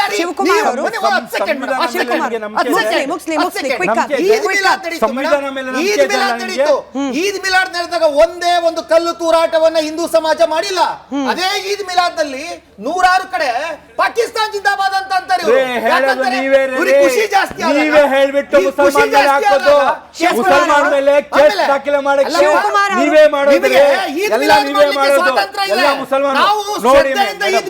ಗೌರವಿಸ್ತೀವಿ. ಗಣೇಶ ಮೆರವಣಿಗೆಯನ್ನ ಗೌರವಿಸಿಲ್ಲ. ಇದು ಪಾಕಿಸ್ತಾನ ಅಲ್ಲ ರೀ, ಹಿಂದೂಸ್ತಾನ. 1947 ದೇಶವನ್ನು ಅಕ್ಸೆಪ್ಟ್ ಮಾಡ್ಕೊಂಡಿದ್ದೀರಿ. ಶಿವಕುಮಾರ್ ಸರ್, ನಮಗೆ ಗಣಪತಿ ಮೆರವಣಿಗೆ ಬೇಡ, ಸೂಕ್ಷ್ಮ ಪ್ರದೇಶ, ಹನುಮ ಭಾಗಧ್ವಜ ಇಲ್ಲ, ನಮಗೆ ಕೋಮು ಭಾವನೆಗಳನ್ನ ಕೆರಳಿಸುತ್ತೆ. National emblem sir, Ashoka emblem ನಾವು ಕಲ್ಲಲ್ಲಿ ಕೊಡ್ತೀವಿ, ಯಾಕಂದ್ರೆ ಇದು ನಮ್ಮ ಕೋಮು ಭಾವನೆಗೆ ಧಕ್ಕೆ ತರುತ್ತೆ. ಎಲ್ಲಿಯ ಸೆಕ್ಯುಲಾರಿಸಂ, ಎಲ್ಲಿಯ ಜಾತ್ಯತೀತ ಮನೋಭಾವನೆ? ಇದನ್ನೆಲ್ಲ ಗಮನಿಸ್ಕೊಂಡು ಕೂಡ ಸರ್ವಜನಾಂಗದ ಶಾಂತಿಯ ತೋಟ ನಾವು ಜಪ ಮಾಡ್ತಾನೆ ಇರಬೇಕು. ಕಲ್ಗಳು ಬರ್ತಾನೆ ಇರುತ್ತೆ, ಕಲ್ ತಗೊಂಡು ನ್ಯಾಷನಲ್ ಎಂಬ್ಲಮ್ನ ಚಚ್ತಾನೆ ಇರ್ತಾರೆ, ಆದ್ರೂ ಕೂಡ ನಮ್ಮದು ಸರ್ವಜನಾಂಗದ ಶಾಂತಿಯ ತೋಟ. ಇದೇನು ಹೊಸದಲ್ಲ ಮೇಡಮ್. ನಾನೇನು ತುಂಬ ಹಳೆ ಉದಾಹರಣೆಗಳನ್ನೆಲ್ಲ ಹೇಳಕ್ಕೆ ಇಷ್ಟಪಡಲ್ಲ. ಪ್ರತಿದಿನ ನೋಡ್ತಾ ಇರ್ತೀವಿ, ಓದ್ತಾ ಇರ್ತೀವಿ. ಇವ್ರು ಹೇಳ್ದಂಗೆ ಯಾವುದೋ ಚಿಕ್ಕಮಂಗ್ಳೂರು ಇನ್ನೊಂದು ಮತ್ತೊಂದು ನಾನು ಹೇಳಲ್ಲ. ಕೇಳಿ ಕೇಳಿ, ನಾನು ಹಳೇದು ಹೇಳಲ್ಲ, ಈಗ ರೀಸೆಂಟ್ ಆಗಿ ನಾನು ಈಗ ನಡೀತಾ ಇರೋದನ್ನ ಹೇಳ್ತೀನಿ. ನೀವು ಶಿವಕುಮಾರ್ ಸರ್ 10 ಸೆಕೆಂಡ್. ಪಾಷಾ ಅವರೇ, ನಿಮ್ಮ ಓಪನಿಂಗ್ ರಿಮಾರ್ಕ್ ಅಲ್ಲೇ ಹೇಳ್ಬಿಟ್ರಿ ಯಾರೋ ಒಬ್ಬ ಕಿಡಿಗೇಡಿ ಮಾಡಿದ್ದಕ್ಕೆ ಇಡೀ ಮುಸಲ್ಮಾನ್ ಸಮುದಾಯ ಅನ್ಬೇಡಿ ಅಂತ ಹೇಳಿ. ಈಗ ಚಿಕ್ಕಮಗಳೂರು ಉದಾಹರಣೆ 10 ಸತಿ ಕೇಳಿಸ್ಕೊಳ್ಬೇಕು ಸರ್, ನೀವು ಕೇಳಿಸ್ಕೊಳ್ಬೇಕು ಸರ್, ನೀವು ಕೇಳಿಸ್ಕೊಳ್ಬೇಕು ಸರ್, ನೀವು ಕೇಳಿಸ್ಕೊಳ್ಬೇಕು. ಅಂದ್ರೆ ಚಿಕ್ಕಮಗಳೂರಿನಲ್ಲಿ ಯಾರೋ ಕಿಡಿಗೇಡಿ ಮಾಡಿದ್ದು ಅಂತ ನೀವ್ ಹೇಳಕ್ ರೆಡಿ ಇಲ್ಲ. ಹಿಂದೂ ಹುಡುಗ ಇದನ್ನೇ ನಾವು ಮುಸ್ಲಿಂ ಹುಡುಗ ಅನ್ಬಿಟ್ರೆ ನಿಮಗೆ ಸಹಿಸ್ಕೊಳಕ್ಕಾಗಲ್ಲ. ಶಿವಕುಮಾರ್ ಅವರೇ ಮುಂದುವರ್ಸಿ. ಸರ್ ಮೇಡಮ್, ನಾನು ಹೇಳ್ತಾ ಇರೋದು ಈಗ ರೀಸೆಂಟ್ ಆಗಿ ನಡೆದಿದ್ದು. ಅವರೇ ಒಪ್ಕೊಂಡ್ರು, ಯಾರೋ ಒಬ್ಬ ಕಿಡಿಗೇಡಿ, ಇನ್ನೊಬ್ಬ ಮತ್ತೊಬ್ಬ ಬುದ್ಧಿ ಇಲ್ಲದೆ ಇರೋಂಥವ್ರು ಅಂತ. ಪಾತಾನ್ಪುರದ್ದು ಮೊನ್ನೆ ಗಲಾಟೆ ಆದಾಗ ಕಳ್ಳು ಹೊಡೆದ್ರು ಚಿಕ್ಕ ಮಕ್ಕಳ ಮೇಲೆ. ಅವತ್ತು ರಾತ್ರಿ 8:00 ನಾವು ಅಲ್ಲಿದ್ದೀವಿ. ನಾನೇ ಸ್ಟೇಷನಲ್ಲಿ ಕೂತ್ಕೊಂಡು DCP ACP ಹತ್ರ ಮಾತಾಡಿ ಸ್ಥಳಕ್ಕೆ ಹೋಗಿದ್ದೀವಿ. ಬೆಳಿಗ್ಗೆ ಅರೆಸ್ಟ್ ಮಾಡ್ತೀನಿ, ಖಂಡಿತ ಮಾಡ್ತೀನಿ ಶಿವಕುಮಾರ್ ಅಂತ ಮಾಡಿದ್ರು. ಅದ್ರ ನೋಡಿದಾಗ ಅವರು ಚಿಕ್ಕ ಮಕ್ಕಳು, ಚಿಕ್ಕ ಮಕ್ಕಳು ಫ್ರೇಮ್ ಮಾಡ್ತಾರೆ ಅಂದ್ರೆ ಅವ್ರ ಮೈನರ್ಗಳು, ಅವ್ರಿಗೆ ಕೇಸು ಆರಾಮಾಗಿ ಆಚೆ ಬರ್ಬೋದು ಅನ್ನೋ ಕಾರಣಕ್ಕೆ ಇವ್ರು ಮಾಡ್ತಾರೆ. ಇವ್ರೇ ಹೇಳೋದನ್ನೇ ನಾನು ಹೇಳ್ತೀನಿ. ಇವ್ರಿಗೆ ಸಂವಿಧಾನ ಎಲ್ಲ ಮಾತಾಡಿದ್ರು, ಸಂವಿಧಾನದ ಬಗ್ಗೆ ಇವ್ರಿಗೆ ಎಳ್ಳಷ್ಟು ಇಲ್ಲ. ನೆನ್ನೆ ಅವರು ಇನ್ನೊಂದು TV ನೋಡಿದೆ, ಅವ್ರು ಹೇಳ್ತಾರೆ ನನಗೆ ನನ್ನ ಧರ್ಮ ಅಷ್ಟೇ ಶ್ರೇಷ್ಠ, ಬೇರೆ ಏನೂ ಇಲ್ಲ ಅಂತ ಹೇಳ್ತಾರೆ. ಅದೇ ಸರಿ. ಯಾರು ಹೇಳಿದ್ದು? ಈಗ ನಿಮ್ಮದೇ ಹೇಳ್ದವ್ರು ಯಾರು ಕಿಡಿಗೇಡಿಗಳು? 1950 ಹೇಳ್ದವ್ರು ಯಾರು ಒಬ್ಬ ಬಾಬಾ ಕಿಡಿಗೇಡಿ, ಎಲ್ರೂ ಅಲ್ಲ, ಅಂಬೇಡ್ಕರ್ ಮುಂದುವರ್ಸಿ. ಅವರು ಸಂವಿಧಾನ ಬರೆದಾಗ ಇವ್ರನ್ನೂ ಕೂಡ ಸೇರಿಸ್ಕೊಂಡೇ ಕಾನೂನು ಮಾಡಿದ್ರು. ನನಗೋಸ್ಕರ ಅವ್ರಿಗೋಸ್ಕರ ಮಾಡಲಿಲ್ಲ. ಆದರೆ ಇವ್ರೇನು ಹೇಳೋದು, ನನಗೆ ನಮ್ಮ ದೇಶದ ಕಾನೂನು ಸಂವಿಧಾನ ಬೇಡ, ನನಗೆ ಸಿರಿಯಲ್ ಆಗಬೇಕು ಅಂತಾರೆ. ಆ ರೀತಿ ಉದಾಹರಣೆ ಕೊಡ್ಕೊಂಡು ಹೋದ್ರೆ, ಈಗ ಮೊನ್ನೆ 150 ವರ್ಷದ ಪ್ರಯುಕ್ತ ಒಂದೇ ಮಾತರಂ ಹೇಳಿ ಅಂತ ಅಂದ್ರೆ ನಾನು ಹೇಳಲ್ಲ. ಏನಕ್ಕೆ ಹೇಳಲ್ಲ ಅಂತಾರೆ? ಅದ್ರಲ್ಲಿ ದುರ್ಗೆ ಬಂದ್ರು, ನಾನು ಹೇಳೋದನ್ನ ಈಗ್ಲೇ ಕೇಳಿ. ನಾನು ದುರ್ಗೆ ಬಂದ್ರು, ಒಂದು ಮಾತು ಆದ್ರೆ ಹೇಳಲ್ಲ. ದುರ್ಗೆ ಹೆಸರು ಬಂದು ನಮ್ಮ ಹಿಂದೂ ದೇವರು ಅಂತ ಹಿಂದೂ ದೇವರು ಅಂತ ಹೇಳಲ್ಲ.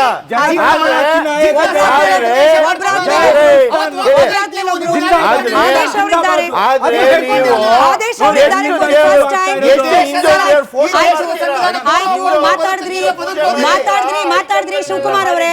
ನಮ್ ಜೊತೆ ಜೆಡಿಎಸ್ ವಕ್ತಾರರು ಜಾಯ್ನ್ ಆಗಿದ್ದಾರೆ. ಆದೇಶ್ ಅವರು first time in republic studio. ಆಯ್ತು ಸರ್, ಕಾರ್ಯಕ್ರಮಕ್ಕೆ ಸ್ವಾಗತ. ಆದೇಶ್ ಅವರೇ, ಕಾರ್ಯಕ್ರಮಕ್ಕೆ ಸ್ವಾಗತ. ಕರೆಕ್ಟು, ನಾವು ಒಂದೇ ಮಾತ್ರ ಹೇಳೋಲ್ಲ. ಯಾಕಂದ್ರೆ ನಮ್ಮ ಕುರಾನ್ ನಲ್ಲಿ ಇರ್ತಕ್ಕಂಥ ಅಂಶಗಳಿಗೆ ವಿರೋಧ ಸಹಿಸ್ಕೊಳ್ತೀವಿ.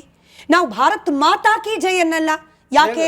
ಅದು ನಮ್ಮ ಕುರಾನ್ನ ತತ್ವಗಳಿಗೆ ವಿರೋಧ. ಕರೆಕ್ಟ್, ಪಾಷಾ ಅವ್ರು ಹೇಳ್ತಿದ್ದಾರೆ ನಾವು ಸಹಿಸ್ಕೊಳ್ತೀವಿ ಯಾಕಂದ್ರೆ ನಮ್ಮ ತತ್ವಗಳಿಗೆ ಆದರ್ಶಗಳಿಗೆ ವಿರೋಧ.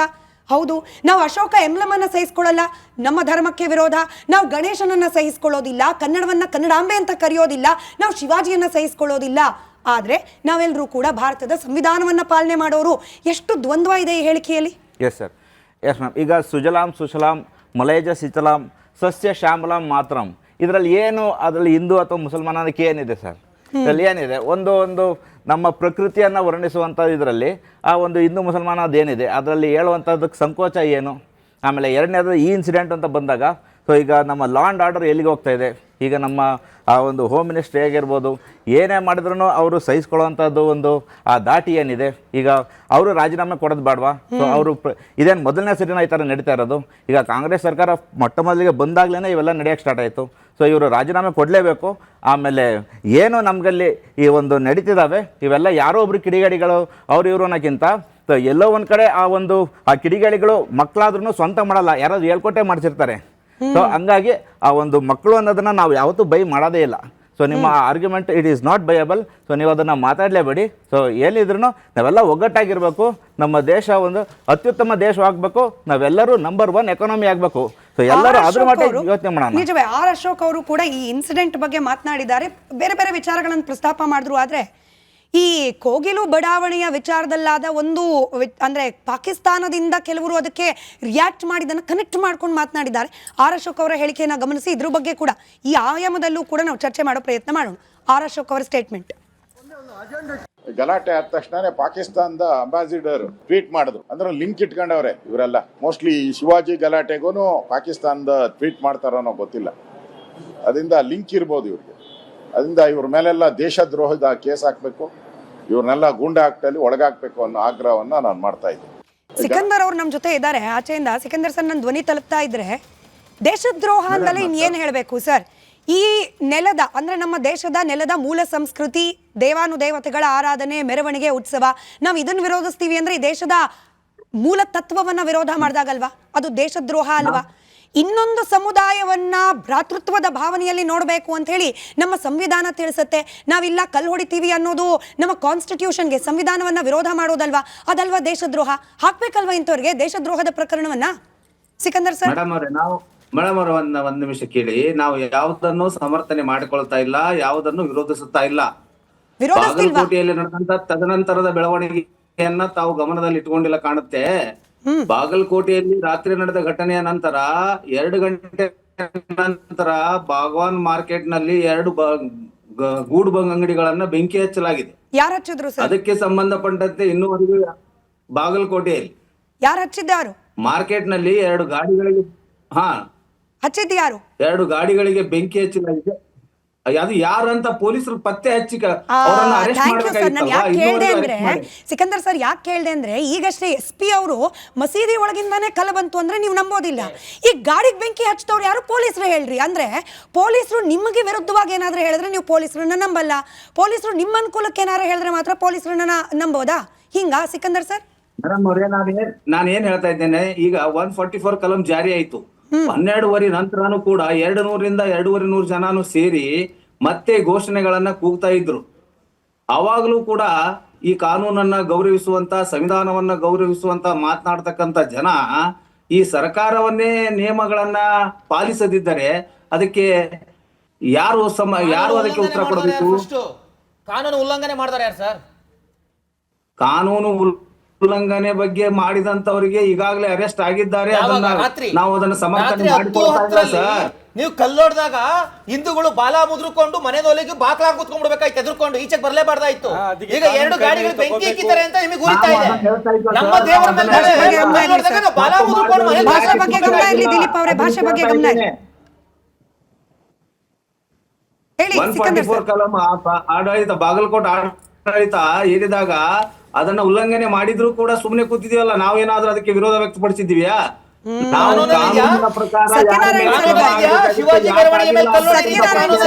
ಸತ್ಯನಾರಾಯಣ್ ಸರ್, ಇನ್ಮೇಲೆ ಈ ರೀತಿ ಹೇಳಿದ್ರೆ ಕೆಲವರ ಭಾವನೆಗಳಿಗೆ ಘಾಸಿ ಆಗಬಹುದೇನೋ, ಬಟ್ ಅನಿವಾರ್ಯ ನೋಡಿ. ಕಲ್ಲು ಹೊಡೆಯೋದು ಸ್ಟಾಪ್ ಆಗಬೇಕು ಅಂದ್ರೆ ನಾನು ನಮ್ಮ ಸಿಕಂದರ್ ಸರ್ ಹೇಳಿದ್ದ ಮಾತನ್ನೇ ಮುಂದುವರಿಸ್ತಾ, ಈಗ ಅವ್ರೇನು ಹೇಳಿದ್ರು, ಅದೆಲ್ಲ ಸೂಕ್ಷ್ಮ ಪ್ರದೇಶ, ಮಸೀದಿ ಇರೋ ಜಾಗ ಸೂಕ್ಷ್ಮ ಪ್ರದೇಶ, ಅಲ್ಲೆಲ್ಲ ಸ್ವಲ್ಪ ಕಟ್ಟೆಚ್ಚರವನ್ನು ವಹಿಸಬೇಕಾಗುತ್ತೆ, ಪೊಲೀಸರು ಎಕ್ಸ್ಟ್ರಾ ಅಲರ್ಟ್ ಇರಬೇಕಾಗುತ್ತೆ. ಹೌದು, ಇನ್ಮೇಲೆ ಒಂದು ರೂಲ್ಸ್ ಮಾಡಿಬಿಡೋಣಪ್ಪ, ಎಲ್ಲೆಲ್ಲಿ ಮೆರವಣಿಗೆಗಳು ಹೋಗುತ್ತೆ ಅಲ್ಲಲ್ಲಿ ಮಸೀದಿಗಳಿರುತ್ತೆ, ಈ ಮೆರವಣಿಗೆ ಬರ್ಲಿಕ್ಕೆ ಮುಂಚೆ ಪೊಲೀಸರು ಒಳಗೆ ಹೋಗಿ ಕಲ್ಲಿದೆಯಾ ನೋಡ್ಬಿಡ್ಲಿ, ಪೊಲೀಸರು ಒಳಗೆ ಹೋಗ್ಬಿಟ್ಟು ಲಾಠಿಗಳಿದೆಯಾ ನೋಡ್ಬಿಡ್ಲಿ, ಚಪ್ಪಲಿಗಳಿದೆಯಾ ನೋಡ್ಬಿಡ್ಲಿ, ಅವಕಾಶ ಕೊಡ್ತಾರಾ? ಒಳಗೆ ಹೋಗಿ ಪೊಲೀಸರು ಚಪ್ಪಲಿ ಇದೆಯಾ, ಕಲ್ಲಿದೆಯಾ, ಇದನ್ನು ತಪಾಸಣೆ ಮಾಡಲಿಕ್ಕೆ ಅವಕಾಶ ಕೊಡ್ತಾರಾ?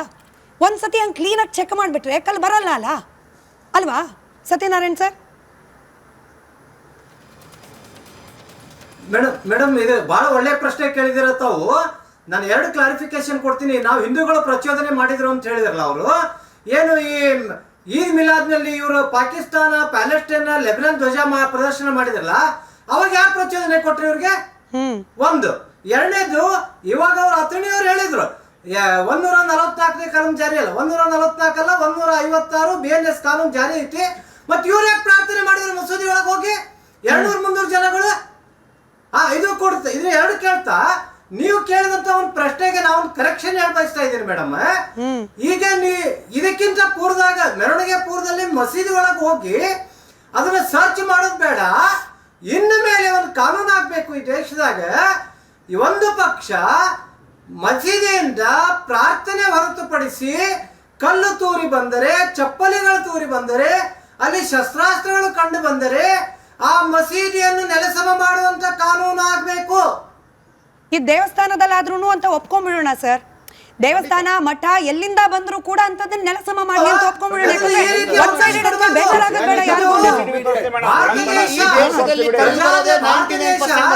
ನಾನು ಈ ಸಂದರ್ಭದಲ್ಲಿ ಒಂದು ಮಾತು, ನೀವು ಕೇಳಿದಂತ ಪ್ರಶ್ನೆಗೆ ಒಂದು ಮಾತು ಹೇಳ ಬಯಸ್ತಾ ಇದ್ದೀನಿ. ಹೇಳಿ ಸರ್, ಮುಂದುವರಿಸಿ. ನೋಡಿ, ಭಾರತ ವಿಭಜನೆ ಆದಾಗ ಒಂದು ಇಸ್ಲಾಂಗಳಿಗಾಗಿ, ಇಸ್ಲಾಂ ಮತಕ್ಕಾಗಿ ಪಾಕಿಸ್ತಾನ, ಹಿಂದೂಗಳಿಗಾಗಿ ಅಂತ ಭಾರತ ಆದಾಗ, ಇಲ್ಲಿ ಕೆಲವು ಮುಸಲ್ಮಾನರು, ಆ ಸಂದರ್ಭದಲ್ಲಿ 3 ಕೋಟಿ ಮುಸಲ್ಮಾನರು ಇಲ್ಲಿ ನೆಲ, ಜಲ, ಭಾಷೆ, ಸಂಸ್ಕೃತಿ, ನಾಗರಿಕತೆ ಒಪ್ಪಿಕೊಂಡು ಇಲ್ಲಿ ಉಳಿದ್ರು.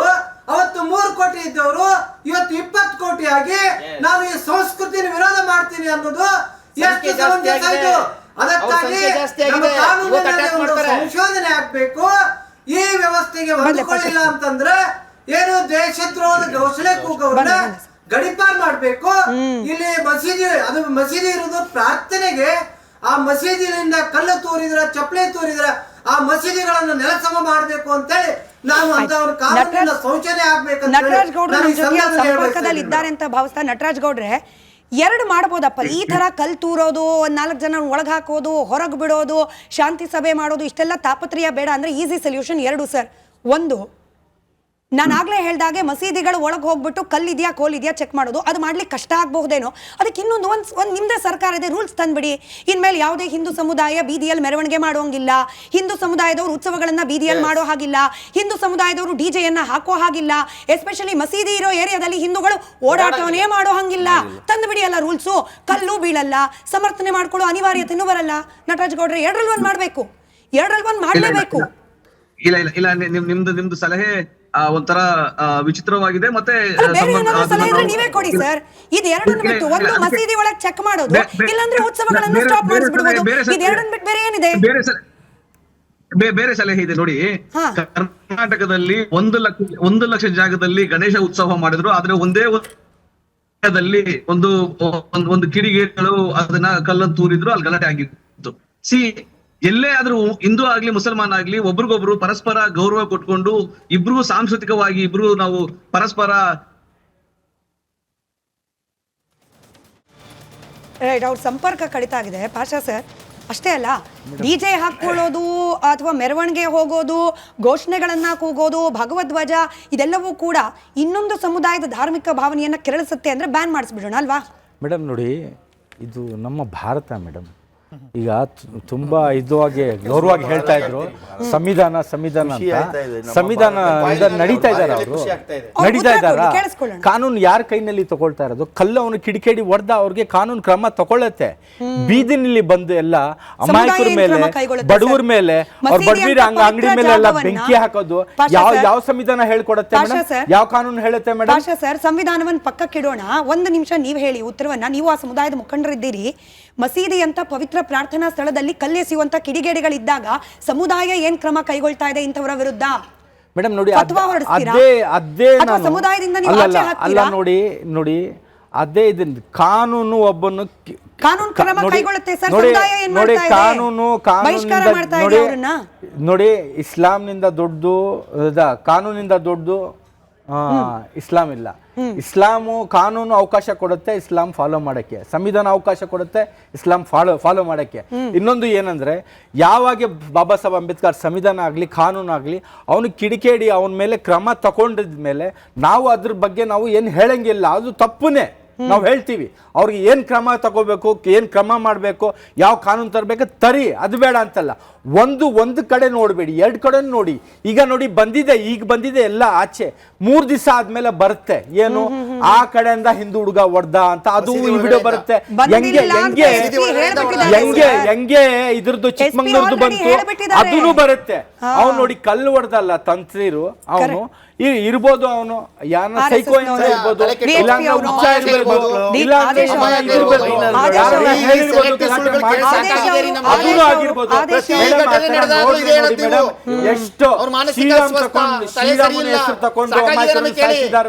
ಶ್ರೀರಾಮ್ ತಗೊಂಡು ಮುಸಲ್ಮಾನ ಸಾಯಿಸಿದ್ದಾರೆ, ಅದು ನಾವ್ ಏನ್ ಹೇಳಲ್ಲ. ಜೈ ಶ್ರೀರಾಮ್ ಅಂತ ಬಸ್ರಿ ಪ್ರೆಗ್ನೆಂಟ್ ವುಮನ್ ಅನ್ನು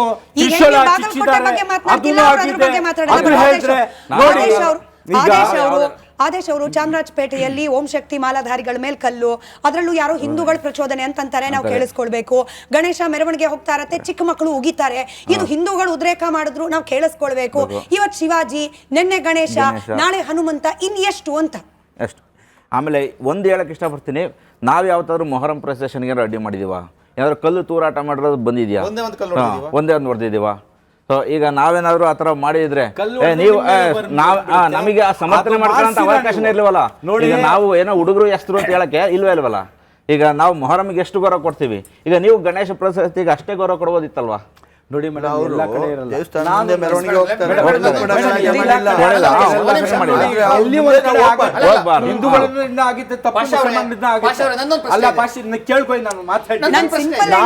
ನಾನು ಇರೋದು ಶಿವಾಜಿನಗರದಲ್ಲಿ. ಹಿಂದೂ ಮುಸಲ್ಮಾನ ಮರಾಠಿಯರು ಕ್ರಿಶ್ಚಿಯನ್ ಎಲ್ಲ ಒಗ್ಗಟ್ಟಾಗಿದ್ದಾರೆ. ಗಣೇಶ ಮೆರವಣಿಗೆ ಬಂದ್ರೆ ನಾವು ಮುಸ್ಲಿಂ ಮುಖಂಡರ ಜೊತೆನಲ್ಲಿ ಹೋಗ್ತೀವಿ. ಈ ಉದಾರವಾದದಲ್ಲಿ ಉತ್ತರ ಕೊಡಿ ಪಾಷಾ ಸರ್ ನನಗೆ. ಇವತ್ತು ಈ ತನ್ವೀರೋ ಈತನ ವಿರುದ್ಧ ಮುಸಲ್ಮಾನ್ ಸಮುದಾಯ ಇಂಥವರ ವಿರುದ್ಧ ಏನ್ ಕ್ರಮ ಮೇಡಮ್? ಅದು ಕ್ರಮ ಕಾನೂನು ತಗೊಳುತ್ತೆ ಮೇಡಮ್. ಸಮುದಾಯ ಏನ್ ಸಮುದಾಯ ಹೇಳುತ್ತೆ ತಪ್ಪು ಮಾಡಿರೋದು ಅವ್ರ ಮೇಲೆ ಕ್ರಮ ತಗೊಳ್ಳಿ ಅಂತ ನಾವು ಹೇಳ್ತೀವಿ ಸರ್. ಪ್ರಾರ್ಥನೆ ರಂಜಾನ್ ಮಾಸ ಪ್ರಾರ್ಥನೆ ಮಾಡೋ ಜಾಗದಲ್ಲಿ ಕಲ್ಲು ಹೊಡಿತಿದ್ದಾನೆ, ಏನ್ ಮಾಡ್ತೀರಿ ನೀವು? ಮಸೀದಿಗೆ ಟಾರ್ಗೆಟ್ ಮಾಡೋದು ಬೇರೆ ಕಡೆಯಿಂದ ಬರೋದು ಮಸೀದಿಗೆ ಟಾರ್ಗೆಟ್ ಮಾಡ್ತೀರಾ? ಎಲ್ಲ ಗೊತ್ತಿದೆ ನಮಗೆ. ಒಂದು ದೊಡ್ಡ ಹಗರಣ, ಒಂದು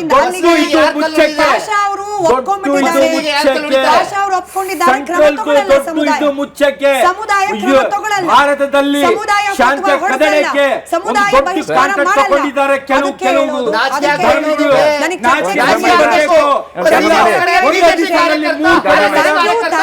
ಥ್ಯಾಂಕ್ ಯು ಎಲ್ಲರಿಗೂ. ನಮ್ಮ ITBT ಥ್ಯಾಂಕ್ ಯು. ನನಗೆ ಸಮಯ ಇದ್ದಿದ್ದಷ್ಟೇ. ನಮ್ಮ ITBT ಸಚಿವರಾದ ಇಲ್ಲ ಸರ್, ಥ್ಯಾಂಕ್ ಯು, ನನಗೆ ಸಮಯ ಇಲ್ಲ sir, thank you so much. ನಮ್ಮ ITBT ಸಚಿವರು, ನೀವು ಕೇಳಿಸ್ಕೊಳ್ಳಿ ಸರ್, ಶಿವಕುಮಾರ್ ಸರ್ ನೀವು ಕೇಳಿಸ್ಕೊಳ್ಳಿ. ನಮ್ಮ IT ಸಚಿವರಾದ ಪ್ರಿಯಾಂಕ್ ಖರ್ಗೆ ಅವರು ಮೊನ್ನೆ ಕರಾವಳಿ ವಿಚಾರ ಮಾತನಾಡುವಾಗ ಕೋಮು ಉದ್ವೇಗ ಕೋಮು ದ್ವೇಷದ ಘಟನೆಯಿಂದಾಗಿ ಅಲ್ಲಿ ಇನ್ವೆಸ್ಟ್ಮೆಂಟ್ ಬರ್ತಾ ಇಲ್ಲ ಅಂದ್ರು. ಸ್ವಾಮಿ, ಬಾಗಲಕೋಟೆಯಲ್ಲಿ ಪರಿಸ್ಥಿತಿ ಹೆಂಗಿದೆ ನೋಡಿ. ಇದು ಕರಾವಳಿಯಲ್ಲ, ಬಾಗಲಕೋಟೆಯ ಪರಿಸ್ಥಿತಿಯನ್ನ ಕರೆಕ್ಟ್ ಮಾಡಬೇಕು ಅನ್ನೋದು ನಿಮ್ಮ ಮೇಲಿದೆ ಜವಾಬ್ದಾರಿ. ಕೇವಲ ಕಲ್ಲು ಹೊಡೆಸ್ಕೊಂಡವರನ್ನ ಮಾತ್ರ ಅಲ್ಲ, ಕಲ್ಲು ಹೊಡೆದವರನ್ನು ಕೂಡ ನೋಡಿ ಅಂತ ಹೇಳ್ತಾ ಚರ್ಚೆ ಮುಗಿಸ್ತಾ ಇದ್ದೀನಿ. ಧನ್ಯವಾದ ನಿಮ್ಮೆಲ್ಲರಿಗೂ ಕೂಡ ಚರ್ಚೆಯಲ್ಲಿ ಭಾಗಿಯಾಗಿದ್ದಕ್ಕೆ. ನೋಡ್ತಾ ಇರಿ ರಿಪಬ್ಲಿಕ್ ಕನ್ನಡ, ಇದು ನಿಮ್ಮ ಧ್ವನಿ.